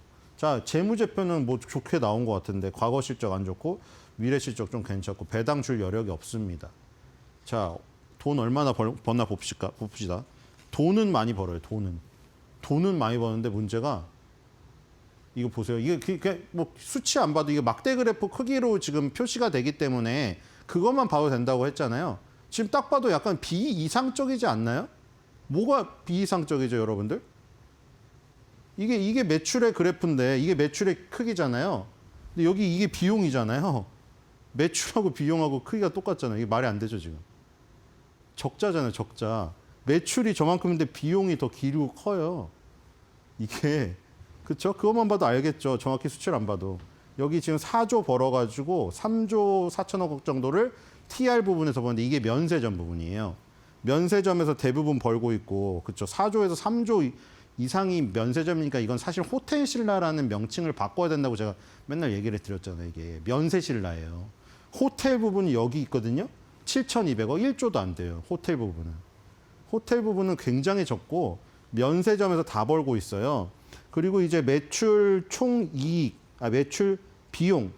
매출 비용은 그래도 매출 총 이익률은 엄청 높아요. 그렇죠? 이게 호텔 신라가 무슨 막 철강이나 조선업체가 아니라서 여기 보니까 130억밖에 안 빠지거든요. 그대로 남죠. 매출 총이익이 4조 매출 벌어가지고 거의 4조 다 남습니다. 여기까지는 좋은데 문제는 여기 어닝이 빨간색이잖아요. 왜 그런가 봤더니 이 비용이 매출이 4조 1,000억인데 비용이 4조 2천억입니다. 너무 심하죠. 뭐가 빠졌나 도대체. 일반 관리비가 지금 3조 5천억 원이 빠졌고 판매 관리비랑 비영업 비용은 별로 없어요. 이게 단위가 빌리언이잖아요. 여기는 트릴리언인데, 그러니까 일반 관리비에서 다 빠지고 있어요, 지금. 근데 이게 결국에는 이렇게 적자가 1,700억이 나고 있거든요. 그러니까 4조 벌어서 면세점에서 대부분 버는데 다 적자라는 얘기는 그건 무슨 얘기겠어요, 지금? 면세점 사업이 면세점 열어놔봤자 지금 팔면 적자라는 얘기예요, 면세점. 면세점이 이 지금 악의 축이에요. 악의 축이라고 그러면 그런데 적자의 축이에요, 면세점이. 면세점 저거 해결 안 되면 호텔신라 이거 안 됩니다. 이름을 호텔신라로 한 것 자체도 이상하고. 자, 배수를 한번 볼게요. 자, 배수인데 이게 보니까 0점 되잖아요. 이상하죠, 뭔가. 이 봤더니 이게 PER이 아니에요. 프라이스 투 어닝이 아니라 프라이스 투 세일이에요. 왜냐면은 아까 프라이스 투 어닝으로 할 수가 없는 게 EPS가 안 나와요. EPS가 주당 순손실이잖아요. 그래서 EPS를 구할 수가 없어요. 적자 기업은. 이 PER은 주당 순이익에 비해서 몇 배로 주가가 표현되는가가 PER인데 주당 순손실인 기업은 표현을 할 수가 없잖아요. 그렇기 때문에 이 지금 다른 지표를 쓰는 거예요. PSR을. 매출 대비해서밖에 할 수가 없는 거예요. 적자기 때문에. 매출 대비해서 몇 배의 주가로 표현되고 있는가로 할 수밖에 없는 거예요, 이게. 그래서 지금 예스24, 호텔신라랑 예스24를 비교한 것도 자존심이 상하지 않나요?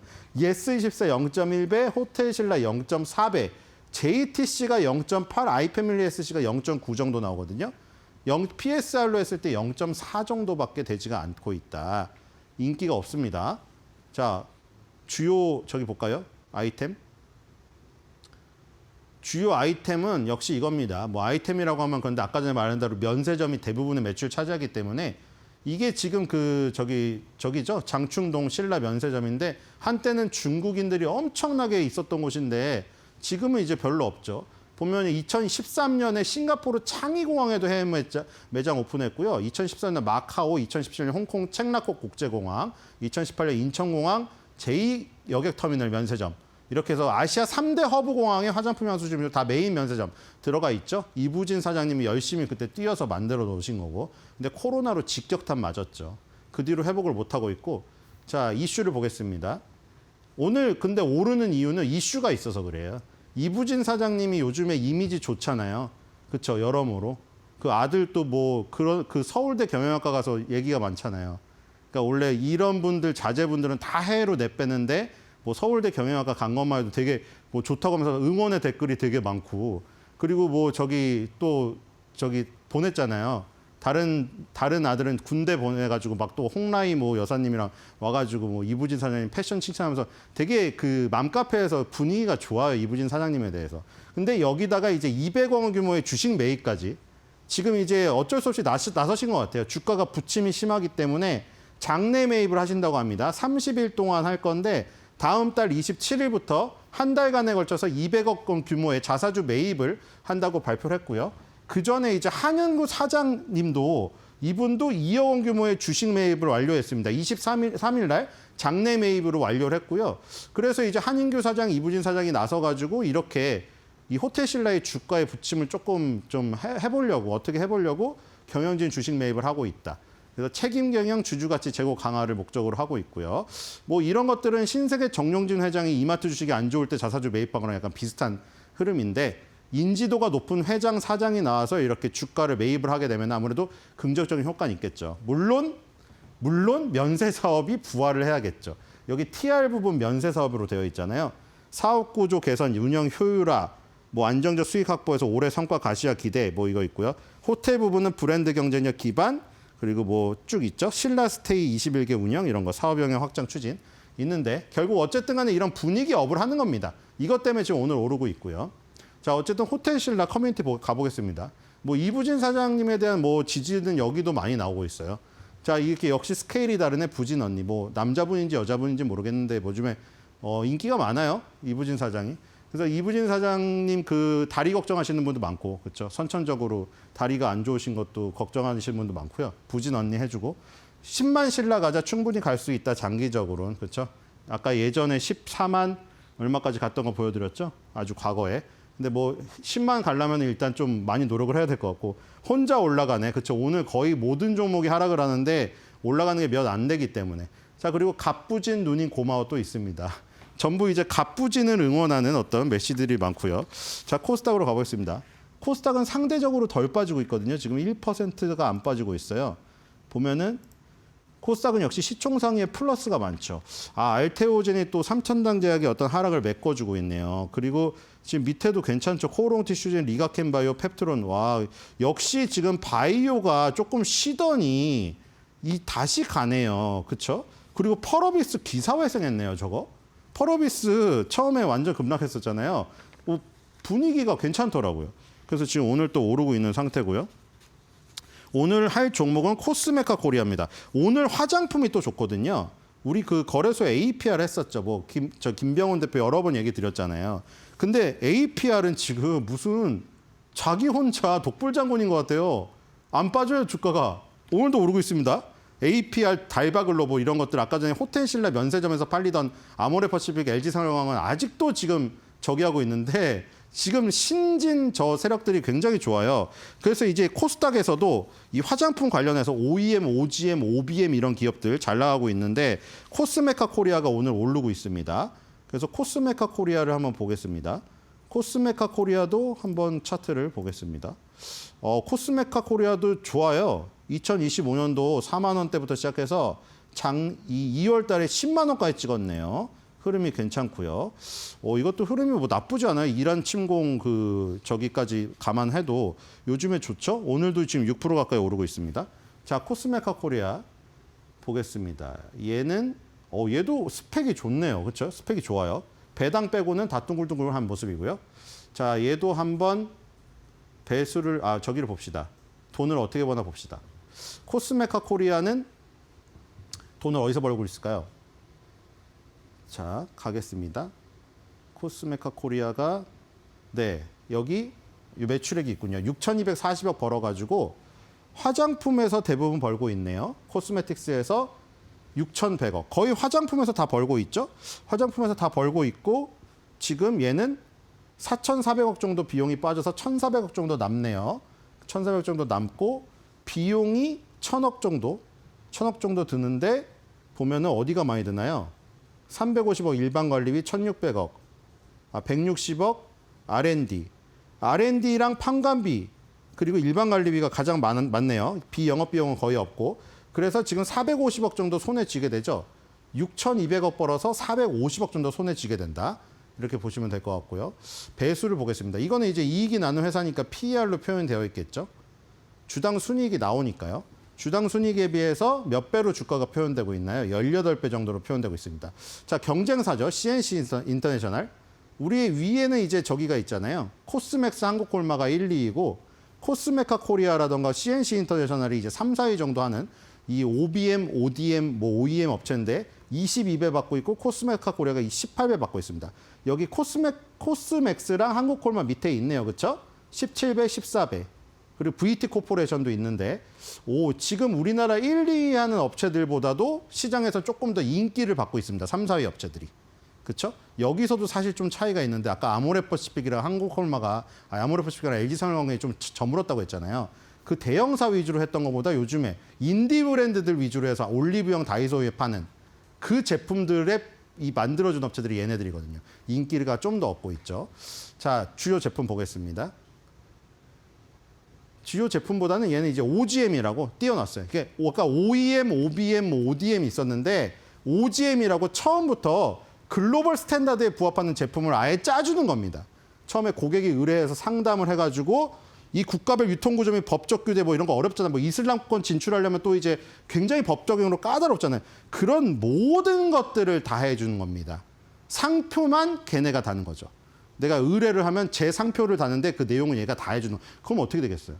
마진을 많이 챙길 수 있겠죠. 기본적으로 이콰이프먼트만 하는 OEM 단순 하청이랑은 전혀 다른 차원의 이 레벨이라고 보시면 될 것 같습니다. 자, 뒤로 가보겠습니다. 이슈를 보죠. 이슈는 요거 정리했습니다. 지금 조용한 강자라는 제목으로 레포트가 나왔고 뭐 좋은 얘기들 많이 있죠. 상위 5개 국내 고객사의 안정적인 주문 물량이 있다. 그래서 정지훈 연구원님 얼굴까지 구현을 했어요. 자, 그래서 목표 주가가 2025년 2월 23일하고 3월 달 현재 12만 원 유지되면서 두 개가 나왔는데 이게 어느 정도 수준이냐 봤더니 NH증권의 평균가가 시장의 평균 보고서 11만 3,667원보다 높아요. 근데 여기서 최고로 지금 높게 부른 건 13만 원짜리가 있어요. 교보증권에 있고 세 개 증권사가 다 목표 주가 상향을 했습니다. 그래서 최근 6개월 대비 직전 6개월 해보니까 8만 4천 원에서 11만 3,667원으로 지금 전체적으로 상향되고 있는 상황입니다. 그래서 증권사의 컨센서스가 높아지고 있다.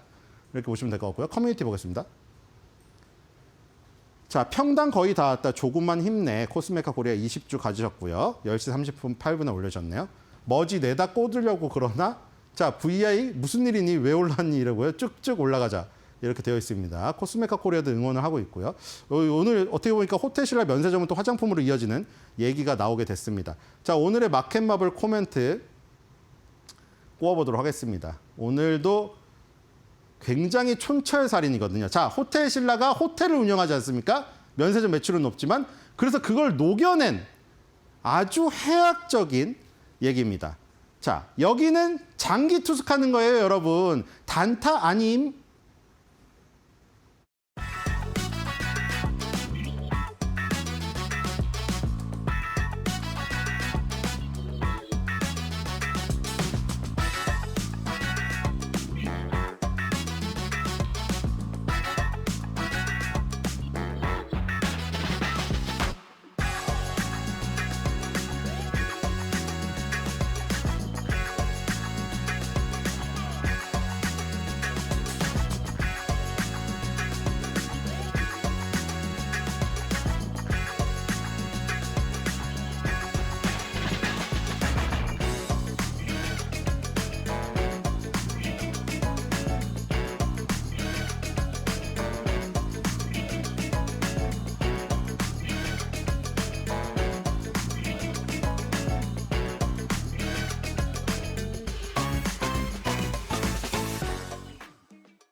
네, 시장은 중동발 이슈로 차갑습니다. 트럼프 대통령이 간밤 이란 발전소에 대한 타격을 열흘간 중단한다고 밝혔지만요. 연장에 연장을 거듭하면서 오히려 종전 의구심은 커지고만 있는 상황입니다. 중동발 에너지 의존도가 높은 아시아 시장 오늘 전반적으로 쉬어가는데요. 현재 우리 시장 양지수 상황 바로 열어보겠습니다. 코스피는 3% 가까이 하락하면서 5,289포인트 지나갑니다. 장중에 10시를 기점으로 다시 조금 반등에 성공하나 싶었는데 5,300선 밑으로 다시 내려왔고요. 5,288선 부근 지나가고 있습니다. 오늘 계속해서 3% 가까운 하락세 장 초반과 비슷한 흐름 이어가고 있는 상황이고 코스닥 같은 경우에는 코스피 대비해서는 그래도 양호한 지수 흐름 이어갑니다. 1.32%가량 빠지면서 1,121포인트 지나갑니다. 오늘 대형주 위주의 하락폭이 큰데요. 코스피 200은 3.34%가량 빠집니다. 이 구글발 우려 그리고 중동 리스크까지 더해지면서 시총 대형주 위주로 좀 큰 폭으로 하락하고 있다는 점 확인되고 있습니다. 원달러 환율도 함께 체크해 보시죠. 먼저 매매 동향부터 체크해 보겠습니다. 오늘 외국인과 기관의 순매도가 나오는데요. 개인이 2조 가까이 사들이고 있지만 외국인의 2조 넘는 순매도 그리고 기관의 740억가량의 순매도가 집계됩니다. 기관 같은 경우에는 그래도 매도폭을 조금씩 줄여나가고 있는 상황인데 오늘 장중에 순매수로 전환될 수 있을지도 지켜보시는 게 포인트가 될 것 같고요. 외국인 같은 경우에는 이번 주 내내 조단위 매도를 이어가고 있는데 어제 3조 원 가까운 매도에 이어 오늘도 2조 원 넘게 팔고 있습니다.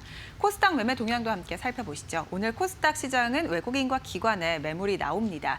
외국인 같은 경우에는 장 초반 잠깐 코스닥 시장을 담았었는데요. 다시 순매도로 전환이 됐고 어제 이어 오늘도 코스닥 시장 탑니다. 900억가량 팔고 있고요. 기관도 400억가량 팔고 있습니다.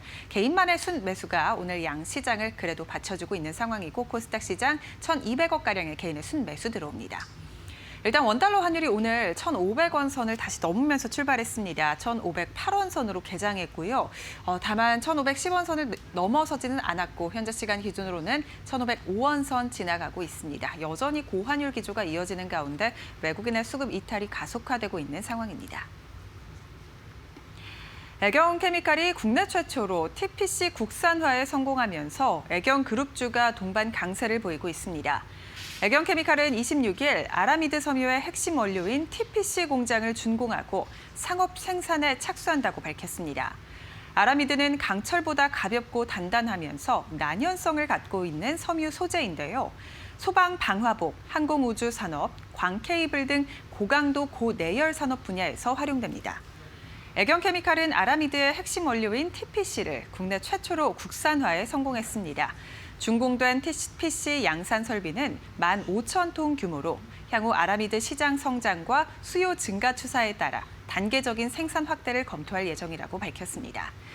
애경케미칼 주가 오늘 16% 가까이 오르면서 지금도 두 자릿수 강세 유지하고 있고요. 1,810원 선 거래되고 있습니다. 애경 산업 주가도 함께 살펴보겠습니다. 4.04%가량 오르면서 14,930원 선. 오늘 전반이 지금 애경그룹주 관련된 전반이 좋은 흐름 가져가고 있습니다. 호르무즈 해협 봉쇄가 장기화되면서 나프타 수급 불안이 커지고 있습니다. 지난 25일 기준 국제 나프타 가격은 미터톤당 1,068달러로 전월 대비 65% 급등했습니다. 나프타는 원유를 정제해 만드는 기초 원료로 플라스틱 그리고 섬유, 포장재 등 다양한 산업에 사용됩니다. 한국은 국내 나프타 수요의 45%를 수입에 의존하고 있는데요. 특히나 중동산 수입 비중이 77%로 높기 때문에 중동 전쟁에 따른 수급 타격이 커질 것으로 우려됩니다. 이러한 가운데 일부 식품 기업의 포장재 재고는 2, 3개월 수준에 그치는 것으로 나타났습니다. 재고 소진 우려와 함께 원가 압박까지 감지되고 있는 건데요. 기업들은 전담 조직을 꾸리며 비상 대응에 나섰습니다. 나프타 수급 불안으로 친환경 포장재를 생산하는 제지주에 오늘 투심이 몰리고 있습니다. 관련 기업 함께 살펴보시죠. 사린 오늘 상한가를 기록했었는데요. 지금 오름폭을 빠르게 줄이면서 현재 시간 기준으로 10.42%가량 상승 중입니다. 2,385원 선 지나가고 있고요. 모나리자 같은 제지주들 오름폭을 조금씩 키우면서 현재 시간 19% 가까이 올라줍니다. 2,225원 선 거래되고 있고 마찬가지로 제주 관련된 한국제지도 1.92%가량 오르면서 오늘 제지 관련된 종목들 시장에서 좋은 흐름 가져간다는 점 포착됩니다. 정부가 액티브 상장지수 펀드 관련 규제를 상반기 내로 완화합니다. 현행 자본시장법상 액티브 ETF는 기초지수와 상관계수가 최소 0.7이 유지되어야 하는데요. 이 규정을 없앨 경우에는 지수 연동 요건에 얽매이지 않고 종목과 비중을 자율적으로 구성할 수 있게 됩니다. 특히 이 같은 제약이 사라지게 된다면 코스닥 시장에서도 종목별 차별화 장세가 가능해집니다. 액티브 ETF가 아닌 코스닥 시총 상위 종목이 아닌 중소형 성장주의 비중을 확대할 여력이 커지기 때문인데요. 공격적인 운영으로 적극적인 초과 수익을 기대할 수 있는 만큼 액티브 ETF로의 자금 유입도 가속화될 것으로 기대됩니다. 오늘 코스닥 시장 시총 상위주 가운데 제약바이오주들이 견조한 흐름을 보이고 있습니다. 관련 주가 흐름 함께 체크해 보겠습니다. 먼저 알테오젠 시총 2위로 다시 올라왔는데요. 오늘도 이를 유지하고 있습니다. 0.26%가량 소폭 상승 중인데 오름폭을 좀 줄였습니다만 여전히 빨간불 켜내고 있고요. 38만 3천 선 거래되고 있습니다. 마찬가지로 코오롱 티슈진 오늘 주가 흐름 좋은데요. 골관절염 치료제에 대한 임상 3상 기대감이 나오고 있고요. 4% 가까운 상승세 붙으면서 12만 4,400원 선 거래되고 있습니다. 리가켄바이오도 마찬가지로 2월대 ADC 관련된 학회 참가 기대감 붙으면서 4% 넘게 급등 중이고요. 21만 5천 원 선 지나가면서 오늘 제약바이오주들 지수 대비해서 견조한 흐름 가져갑니다. 시장의 변동성이 정말 큰 상황입니다. 전쟁이라는 외부 변수에 구글의 신기술로 인한 메모리 투심 악화, 그리고 원자재 이슈까지 겹쳤는데요. 이러한 상황 투자 관점은 어떻게 잡아봐야 하는지 저희와 함께 이어서 알아보시죠. 네, 오늘 전반적으로 시장의 흐름을 읽으면서 에너지 ETF 전략까지 세워드리겠습니다. 오늘 이 시간은요, 최창규 미래에셋 ETF 리서치 본부장 모셨습니다. 어서 오세요. 네, 안녕하세요. 네. 예. 근데 본부장이 굉장히 답답한 게 이란과 이스라엘과 그리고 여러 가지 동상이몽이 계속되지 않나 이런 생각이 들어요. 전쟁 리스크. 그래서 예전에 낙관론에서는 조금 더 길을 비켜라라는 느낌으로 좀 가고 있지 않나 싶은데 ETF 시장 전반적으로 분위기가 좀 달라졌습니까? 전반적인 분위기는 차갑습니다. 네. 여태까지 ETF 시장을 선도했던 ETF들이 약간 주춤한 모습을 보여주고 있는데요. 가장 대표적인 ETF로는 뭐 반도체 관련된 ETF를 꼽을 수가 있고요. 그리고 또 반도체 관련된 AI 전력기기, 그리고 또 그나마 최근에 좀 수익률이 괜찮았던 원자력과 관련된 대체 에너지 쪽도 전반적으로 좀 주춤한 모습을 보여주고 있습니다. 오히려 반대급부로 그동안에 좀 차가웠던 소외를 받았던 그런 ETF 쪽으로 수급이 좀 몰리고 있는데요. 대표적인 게 화장품, 네. 내수 소비주, 그리고 뭐 호텔과 같은 이런 쪽으로 좀 몰리고 있어서 시장은 저는 이렇게 분류를 하고 있습니다. AI에 좀 지쳤다. 아, 미국도 마찬가지거든요. 네. 미국도 최근에 아마 이 방송 보시는 시청자분들은 아실 텐데요. 슈드. 미국 배당 다우존스라는 슈드 ETF의 수익률이 굉장히 좋습니다. 네. 거기에 반해서 매그니피센트 7으로 구성된 그런 ETF들은 최근에 수익률이 안 좋거든요. 그런데다가 S&P 500과 나스닥 100 중요한 이평선으로 보고 있는 게 네. 200일 이평선이거든요. 네. 근데 200일 이평선을 하회했기 때문에 저희들끼리 좀 약간 우스갯소리로 200일 이평선을 하회했으니까 미국도 장기 추세선은 좀 이탈한 거 아니냐 뭐 그런 얘기들을 좀 우스갯소리를 좀 하고 있는데 네. 그래도 전쟁이 빨리 끝나서 좀 제자리를 좀 찾았으면 좋겠다라는 바람을 전달하고 있습니다. 네. 아닌 게 모르게 화장품, 이런 뭐 호텔 이런 부분들이 이제 슬금슬금 나오더라고요. 전략상. 네. 그런 부분을 봤을 때 AI 성장 가속화된 건 좋았는데 많이 지쳐서 피로가 이런 부분에 좀 떨어지고 상대적으로 주목을 받지 못했던 섹터 좀 부각이 되나 뭐 이런 생각이 드네요. 저는 네. 결국은 최근에서는 낙관을 먹고 살았던 업종, 낙관을 먹고 살았던 주식들은 약간 좀 비관론 쪽으로 전환된 게 아닌가 그런 생각들을 좀 하고 있고요. 네. 그리고 지금 시장에서는 그동안에 소외받았던 종목 또는 살아남을 수 있는 종목, 살아남을 수 있는 업종. 우리가 아무리 전쟁이 장기화되고 유가가 급등한다고 해도 먹고 사는 그런 문제는 해결해야 되거든요. 그리고 또 출근하려면 또 화장품 발라야 되기 때문에 좀 살아남을 수 있는 그런 종목 쪽으로 약간 피하고 있다라는 느낌을 좀 많이 받고 있습니다. 네, 필수 소비재 이런 그렇죠. 영역이 예. 되겠죠. 근데 이란 전쟁 이렇게 겪으면서 이제 글로벌 주요 국가에서 에너지 전략은 정말 국가 안보다 이러한 인식이 굉장히 세진 것 같아요. 그래서 네. 그쪽으로도 앞으로 ETF 관련 전략 신경을 많이 쓰지 않을까라는 그냥 생각 이렇게 나는데 앞서 잠시 언급해 주셨지만 종류가 어떤 것이 있고 이건 또 변동성 이런 부분은 네. 어느 정도인지 네. 좀 기본 개념 설명 이런 네. 거 좀 해주세요. 예. 알겠습니다. 한국에서는 원유, 그리고 원유와 관련된 기업 이렇게 양분을 할 수가 있고요. 원유 선물은 크게 보면 세 가지가 있습니다. 우리가 흔히 많이 쓰고 있는 게 미국 기준 원유인 WTI를 많이 쓰고 있고요. 한국에 상장되어 있는 원유 선물 ETF는 대부분 다 WTI 선물을 기초로 하고 있습니다. 그렇지만 글로벌리하게 봤을 때 WTI 선물만 바로미터로 쓰는 게 아니죠. 최근에 중동 사태가 벌어졌을 때 유럽에서 생산되는 원유, 브렌트유를 기준으로 쓰고 있고요. 그리고 우리가 잘 모르지만 두바이에서 또 거래되는 원유가 있습니다.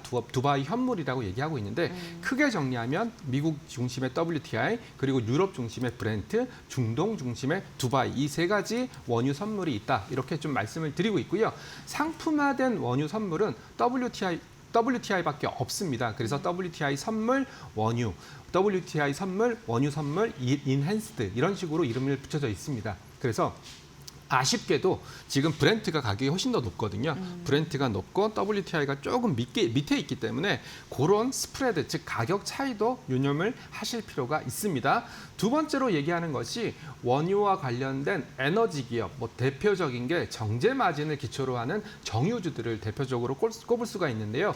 에너지 관련 기업들은 원유 선물 가격이 올라간다고 하더라도 정제 마진, 즉 이 원유를 가지고 생산하는 휘발유라든지 등유라든지 경유라든지 그런 거에 마진을 붙일 수 있기 때문에 원유 생산하는 기업들, 원유를 정제하는 기업들도 대표적으로 보셔야 되고요. 하나만 더 꼽자면 이렇게 원유, 에너지, 천연가스 이런 산업들이 어떻게 본다면 에너지 주권으로 자리 잡고 있기 때문에 이 원유를 제외한 천연가스를 제외한 다른 에너지원을 찾고 있습니다. 대표적인 게 원자력이겠죠. 네. 원자력, 태양광, 풍력, 신재생 에너지 이렇게 세 가지로 좀 분류를 할 수가 있고요. 어찌 됐건 전쟁이 길어지면 길어질수록 원유 선물 가격은 우상향할 수밖에 없으니까 네. 기본적으로 원유 선물 ETF를 통해서 전쟁의 장기화를 대비하시는 것이 좋고 전쟁이 어느 정도 끝날 것 같다. 그렇지만 고유가 상황들이 유지될 것 같다라고 생각한다면 원유를 정제하는 원유 정제 마진 기업 쪽으로 초점을 맞추시면 좋을 것 같고요. 마지막으로 전쟁이 끝났다. 그렇다고 해서 에너지에 대한 니즈가 사라지는 거 아니거든요. 오히려 더 세지죠. 예, 전쟁이 끝났으니까 새로운 에너지원에 대한 수요가 생겨날 수밖에 없어서 뭐 태양광이라든지 원자력이라든지 이런 쪽으로 3단계로 구분해 보시는 것이 저는 바람직하다라고 생각하고 있고요. 하나만 더 말씀드릴게요. 원유는 선물 상품이기 때문에 매달 만기가 있습니다. 지금은 3월이니까 4월 만기가 되는 원유 선물 가격, 5월 만기가 되는 원유 선물 가격, 6월 만기가 되는 원유 선물 가격 이 세 가지를 보실 필요가 있는데요. 공교롭게도 4월 만기가 되는 원유 선물 가격이 제일 높고요. 네. 그다음 만기가 되는 5월 만기가 그거보다 낮게 있고요. 그리고 6월 만기 원유 선물 가격은 그거보다 낮게 있습니다. 이것을 저희는 뭐 백워데이션이다라고 얘기를 하고 있는데요. 이 원유 선물 가격만 놓고 따진다면 전쟁은 그렇게 오래 길게 끌진 않을 거다. 그래서 네네네. 유가는 좀 떨어질 거다라는 그런 심리가 숨겨져 있으니까 그런 것도 참고하시면 좋을 것 같습니다. 유가 떨어질 가능성 조금 더 이제 베팅하는 모양입니다. 네, 네. 네. 최근 시장에서 뭐 일희일비하고 있지만 정말 유가 금리 굉장히 민감하게 반응을 하고 있습니다. 오늘 같은 시장에서도 국제금리 4.4% 넘어서면서 전반적으로 시장이 이제 축 처진 흐름들을 보이고 있는데 그렇죠. 왜 이렇게 중요한 걸까요? 결국은 미국에서 출발을 해보겠습니다. 미국은 대규모 AI 산업 투자를 했었고 우리가 캐펙스라는 이름으로 많이 얘기를 했습니다. 그러면서 올해 모건 스탠리에서는 미국의 AI 하이퍼스케일러의 캐펙스 투자 규모가 무려 7,950억 달러에 달할 거다. 이렇게 얘기를 하고 있습니다. 그렇다면 이렇게 대규모 캐펙스 투자를 할 때 누가 돈을 대줘야 되겠죠. 물론 자기 자본 갖고 투자할 수 있겠죠. 그렇지만 자기 자본만 갖고 투자하기 힘들거든요. 돈을 댔던 대표적인 투자 주체, 운영 주체가 사모펀드였습니다. 즉 우리가 많이 얘기를 했던 블루아울이라든지 KKR이라든지 이런 사모펀드들이 AI 데이터 센터, AI 소프트웨어 기업들한테 대출을 해줬고 그러다 보니까 이쪽에서 좀 문제가 생기고 있습니다. 그런데다가 원유 가격이 결국은 물가 상승, 즉 인플레이션 압박 요인으로 작용하고 있으니까 진퇴양난이 돼버린 거죠. 네. 사모펀드 쪽에서도 문제가 생긴 데다가 인플레이션 압력이 생기니까 금리를 낮출래야 낮출 수가 없는 그런 상황들이 연출된 거고요. 이 현상은 공이 미국만 일어나는 현상은 아닙니다. 한국에서도 미국 금리가 올라가니까 한국에서도 단기금리, 중기금리, 장기금리 모두 올라가고 있고요. 심지어 노르웨이 중앙은행은 금리 인상을 검토하겠다. 이런 얘기들을 던지고 있으니까 유가발 인플레이션 압력이 AI 산업의 캐펙스와 맞물리면서 전 세계적인 금리 인상 사이클을 만들고 있다. 그래서 결국은 이런 측면이라면 AI 산업, 특히 AI 산업은 대규모 캐펙스 투자를 했기 때문에 금리 인상은 쥐약일 수밖에 없거든요. 그래서 아마 저는 미국의 빅테크 기업, 하이퍼스케일러 기업, 그리고 또 최근에 사모펀드들 주가가 좀 많이 떨어지는 거 아닌가 그렇게까지 의심을 하고 있고요. 참고로 한국 금리는 최근에 너무 많이 올라가서 기준금리 한 3번 정도 올릴 것을 반영한 수준에서 시장금리가 형성되고 있습니다. 그 정도로 한국 금리도 가파르게 올라왔기 때문에 결국은 금리 민감도가 높은 대규모 설비 산업들한테는 좀 악재로 작용을 하고 있는 거고요. 근데 야 바이오는 왜 올라가고 있어?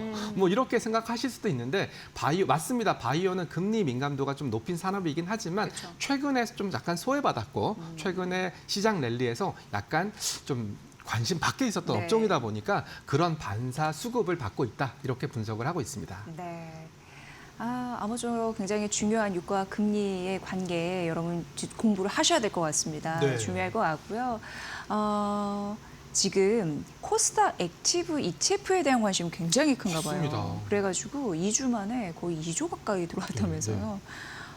의미 어떻게 좀 찾아볼 수 있을까요? 그리고 왜 이렇게 여기 돈이 몰렸다고 보시나요? 정부 정책 때문인가요? 결국은- 믿는 건가요? 결국은 코스피와 코스닥으로 좀 나눠서 설명을 드리겠습니다. 네. 코스피는 잘 아시겠지만 거의 2,000포인트에서 6,000포인트까지 3배 가까이 올랐습니다. 그 와중에 뭐 때문에 올랐냐? 삼전 하이닉스의 메모리 반도체 슈퍼사이클뿐만 아니라 정부의 정책, 배당소득 분리과세, 그리고 상법 개정안 3차 이런 것들이 맞물리면서 6,000포인트의 지수대를 만들었다. 이렇게 좀 생각을 하고 있습니다. 있습니다. 그중에 제일 중요한 것은 코스피의 가장 큰 특징은 삼성전자와 하이닉스 비중이 높습니다. 즉 무슨 말이냐면 두 종목 주가가 올라가 준다면 코스피 지수도 올라갈 수밖에 없는 그런 구조다라는 말씀을 드리는 건데요. 코스닥은 코스피와 가장 큰 차이점은 이렇게 시총 상위 종목들의 비중이 코스피에 비해서 그렇게 높지가 않습니다. 그런데다가 업종이 꽤 많이 분산되어 있기 때문에 코스닥은 이거 하나만 작용하면 오를 거야. 코스닥 150 지수는 3,000 갈 거야.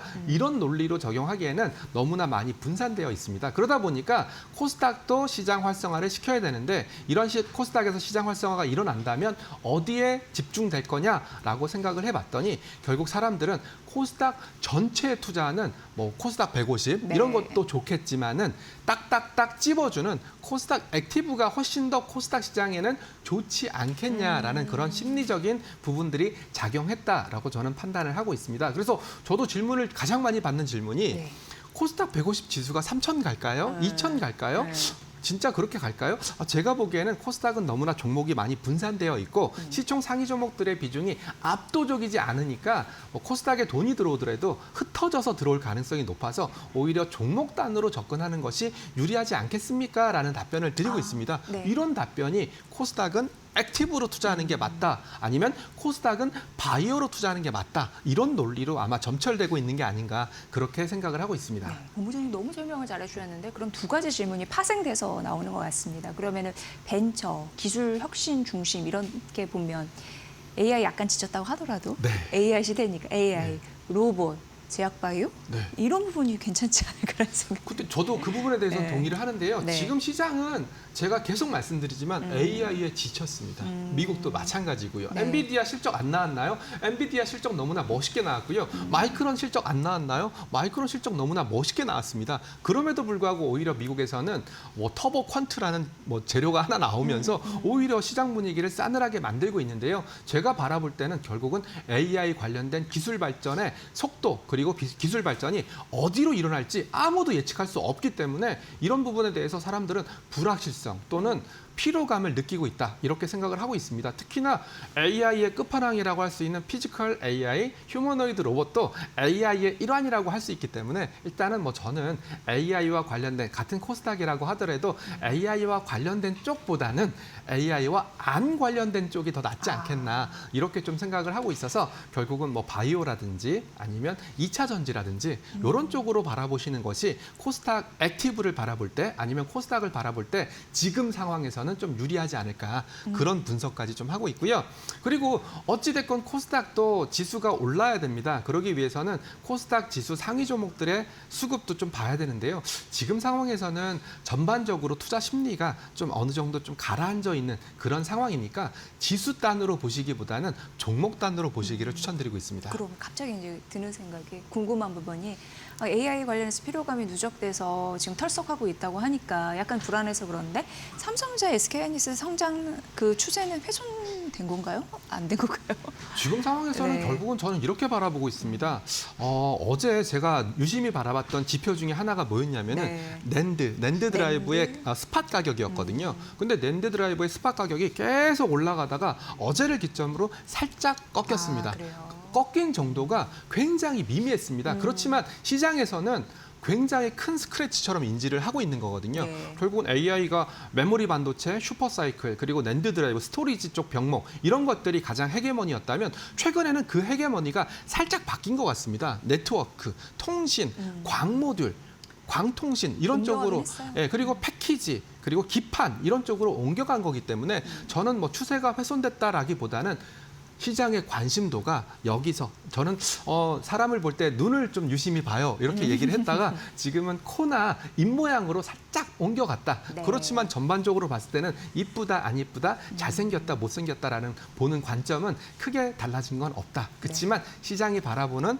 포인트가 살짝 옆으로 비껴갔다. 저는 이렇게 설명을 드리고 있습니다. 네. 코스닥 ETF 전략으로 다시 돌아가서 그럼 종목별 차별화 장세가 이쪽에서도 나타나는 게 강해지겠네요. 네, 그렇게 네. 좀 보고 있고요. 그래서 저도 계속 반복적으로 보고 있는 게 여태까지 관심을 받지 못했던 코스닥 종목 쪽으로 계속 바라보고 있고요. 그렇다면 뭐 반복적으로 말씀드리고 있지만 뭐 바이오라든지 2차 전지가 가장 헤게모니에 있지 않겠냐라는 생각을 하고 있고요. 마침 삼천당 제약 주가가 나왔으니까 드리는 말씀인데 저는 그 시장, 그 지수에서 업종 1위 종목이 누군지를 유심히 보거든요. 대장주? 봐야 네, 되나요? 코스피에서는 뭐 자나 깨나 주구나 사나 삼성전자였지만 하이닉스가 빠르게 올라갔고 네. 현대차가 빠르게 올라갔고 LG 엔솔이 빠르게 올라왔지 않습니까? 네. 그때 코스닥 150 같은 경우에는 한 작년까지만 해도 사람들은 에코프로 이렇게 딱 머릿속에 못이 박혀 있었을 텐데 알테존으로 갔다가 또 삼천당 제약으로 갔거든요. 네, 그러면서 저는 코스닥은 워낙 기술의 발전 속도 아니면 기술의 패러다임이 빠르기 때문에 이게 곧 시장이다. 결국은 삼천당 제약이 만들고 있는 경구용 인슐린, 경구용 비만 치료제 이런 것들이 새로운 헤게모니로 부상하고 있다. 저는 이렇게 정리하고 있습니다. 네. 그래서 이제 시장을 살아있는 생물이라고 하는데 네. 그런 느낌을 조금 더 가져갈 수 있는 부분이 아닌가 이런 네. 느낌도 들고요. 그럼 이제 저희가 전략을 얘기할 때 항상 투자 유의사항도 네. 얘기해드리거든요. 혹시 이 점을 알고 하세요? 이런 부분이 있을까요?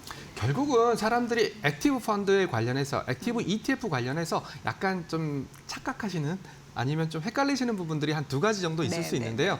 저는 액티브 ETF 쪽은 아니고 패시브, 즉 시장을 쫓아가는 쪽입니다. 시장을 쫓아가는 것이 장기적으로 봤을 때는 이길 수 있다. 시장을 가장 잘 쫓아가는 방법이다. 저는 이렇게 생각을 하고 있고요. 액티브 ETF는 철학이 조금 다릅니다. 나는 종목을 잘 고르고 종목의 비중을 원활하게 좀 유동성 있게 플렉서블하게 바꿔가면서 시장을 이겨보겠다라는 약간 그런 마인드를 갖고 있습니다. 맞습니다. 시장이 좋거나 아니면 수급이 들어온다든지 제반 여건들이 형성됐을 때는 액티브가 어느 구간에서는 우월할 수 있겠지만 이 시계열을 좀 길게 늘어뜨려 버리고 그리고 우리의 철학 그리고 거기에 들어가는 운용 보수라든지 기타 비용까지 넣는다면 누가 더 우위에 있다라고 장담할 수 없거든요. 그래서 액티브 ETF를 고르실 때는 그분의 투자자들의 철학 아니면 투자자들의 성향 이런 것들도 꼼꼼하게 뜯어보실 필요가 있고요.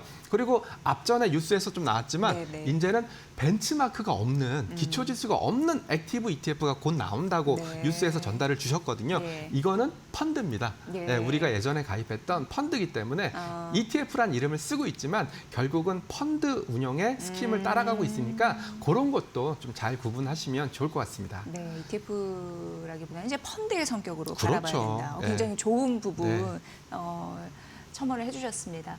여러분 이제 ETF 굉장히 관심 많으시잖아요. 네. 그런데 시장 흐름 잘 따라가면서 수익 내는 부분 너무 중요하기 때문에 매번 모시고 있습니다. 이 전략 잘 참고해 보시면 도움이 되실 것 같습니다. 네. 네. 최창규 미래에셋 ETF 리서치 본부장과 함께했습니다. 고맙습니다. 네, 감사합니다.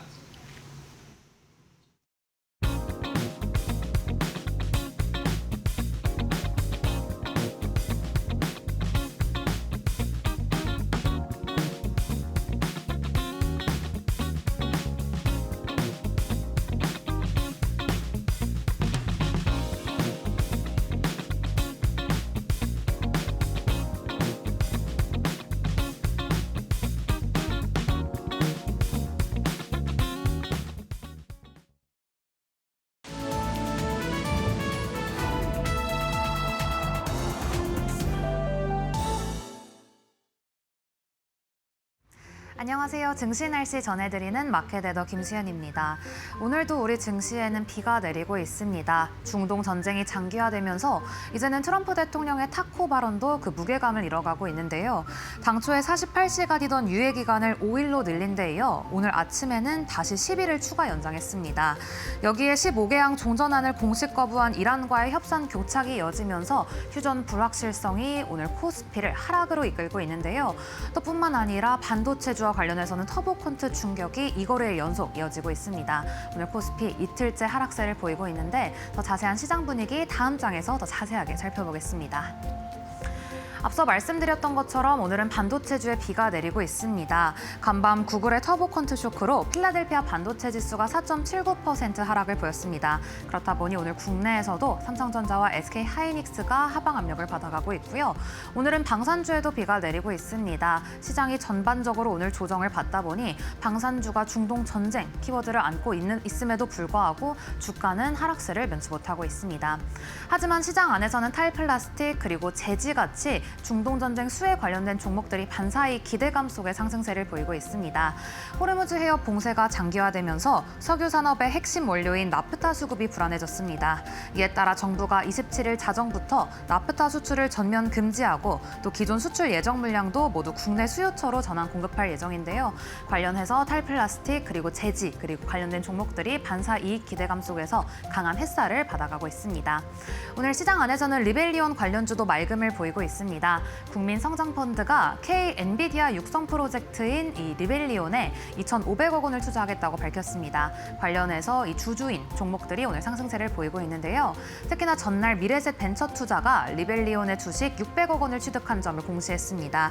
자기 자본 대비 17%에 달하는 공격적인 투자인 점이 부각되면서 오늘 미래셋 벤처투자가 같은 섹터 내에서도 맑음을 보이고 있고요. 이어서 시장 안에서는 게임에 관련된 종목들이 오늘도 그 뜨거운 관심을 이어가고 있습니다. 펄어비스의 붉은 사막 출시 이후에 펄어비스가 계속 바닥을 찍고 반등에 나서는 점도 특징적이고요. 또 전일에는 데브 시스터즈가 쿠키런 오븐 스매시라는 새로운 게임을 출시했습니다. 관련해서 오늘 게임주에도 전반적으로 온기가 돌고 있는 점 확인되고 있습니다. 이어서 증권가의 리포트도 하나씩 살펴보시죠. 우선 하나솔루션입니다. 어제 18% 급락에 이어서 오늘도 강한 비가 내리고 있습니다. 전일 2조 4천억 원 규모의 유상증자를 결정했다고 공시를 했는데요. 오늘 이에 대해서 DS투자증권은 이번 유상증자도 효과가 미미할 것이라며 투자 의견, 매도 의견 제시했습니다. 이어서 보시면 대한항공입니다. 오늘 유안타증권에서 이번 1분기에 영업이익이 시장의 컨센서스를 상회할 것으로 평가했습니다. 목표 주가도 기존 29,000원에서 32,000원으로 상향 조정했는데요. 또 전쟁 반사 수혜로 대한항공의 미주 그리고 유럽 노선 수요가 확대된 것으로 판단했습니다. 목표가 오늘 10% 상향 조정했습니다. 이어서 보실 기업은 코스메카 코리아입니다. 오늘 NH투자증권에서는 올해 이 코스메카 코리아가 최대 실적을 기록할 것이라고 전망했습니다. 양호한 수출 현황 그리고 또 실적을 감안했을 때 밸류에이션 메리트가 유효하다고 평가했습니다. 오늘 코스메카 코리아 주가는 맑음 보이고 있습니다. 계속해서 특징주도 하나씩 살펴보시죠. 오늘 호텔신라 맑은 보이고 있습니다. 전일 이부진 호텔신라 대표이사가 호텔신라 주식 200억 원어치를 장내 매수했다는 점이 오늘 촉매로 작용을 하고 있고요. 애경케미칼도 아침부터 뜨거운 점 확인되고 있습니다. 울산 공장에서 아라미드 섬유의 핵심 원료인 TPC 양산 설비를 마쳤다고 밝혔습니다. 국내 최초로 TPC 국산화에 성공했다는 점이 오늘 상승 모멘텀이 되고 있습니다. 계속해서 다음 장에서도 특징주 살펴보시죠.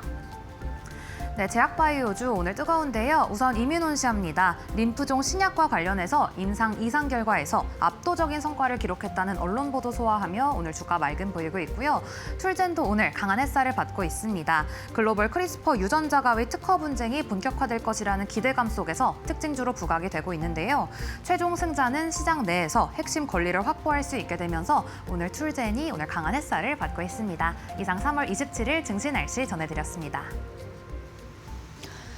한 주간 고생 많으셨습니다. 저희 다음 주도 시장의 리스크 잘 파악하고 흐름 파악해서 도움이 되는 투자 전략 전해드리겠습니다. 마켓나우 2부 다음 주 월요일 오전 10시에 뵐게요. 함께해 주신 여러분 고맙습니다.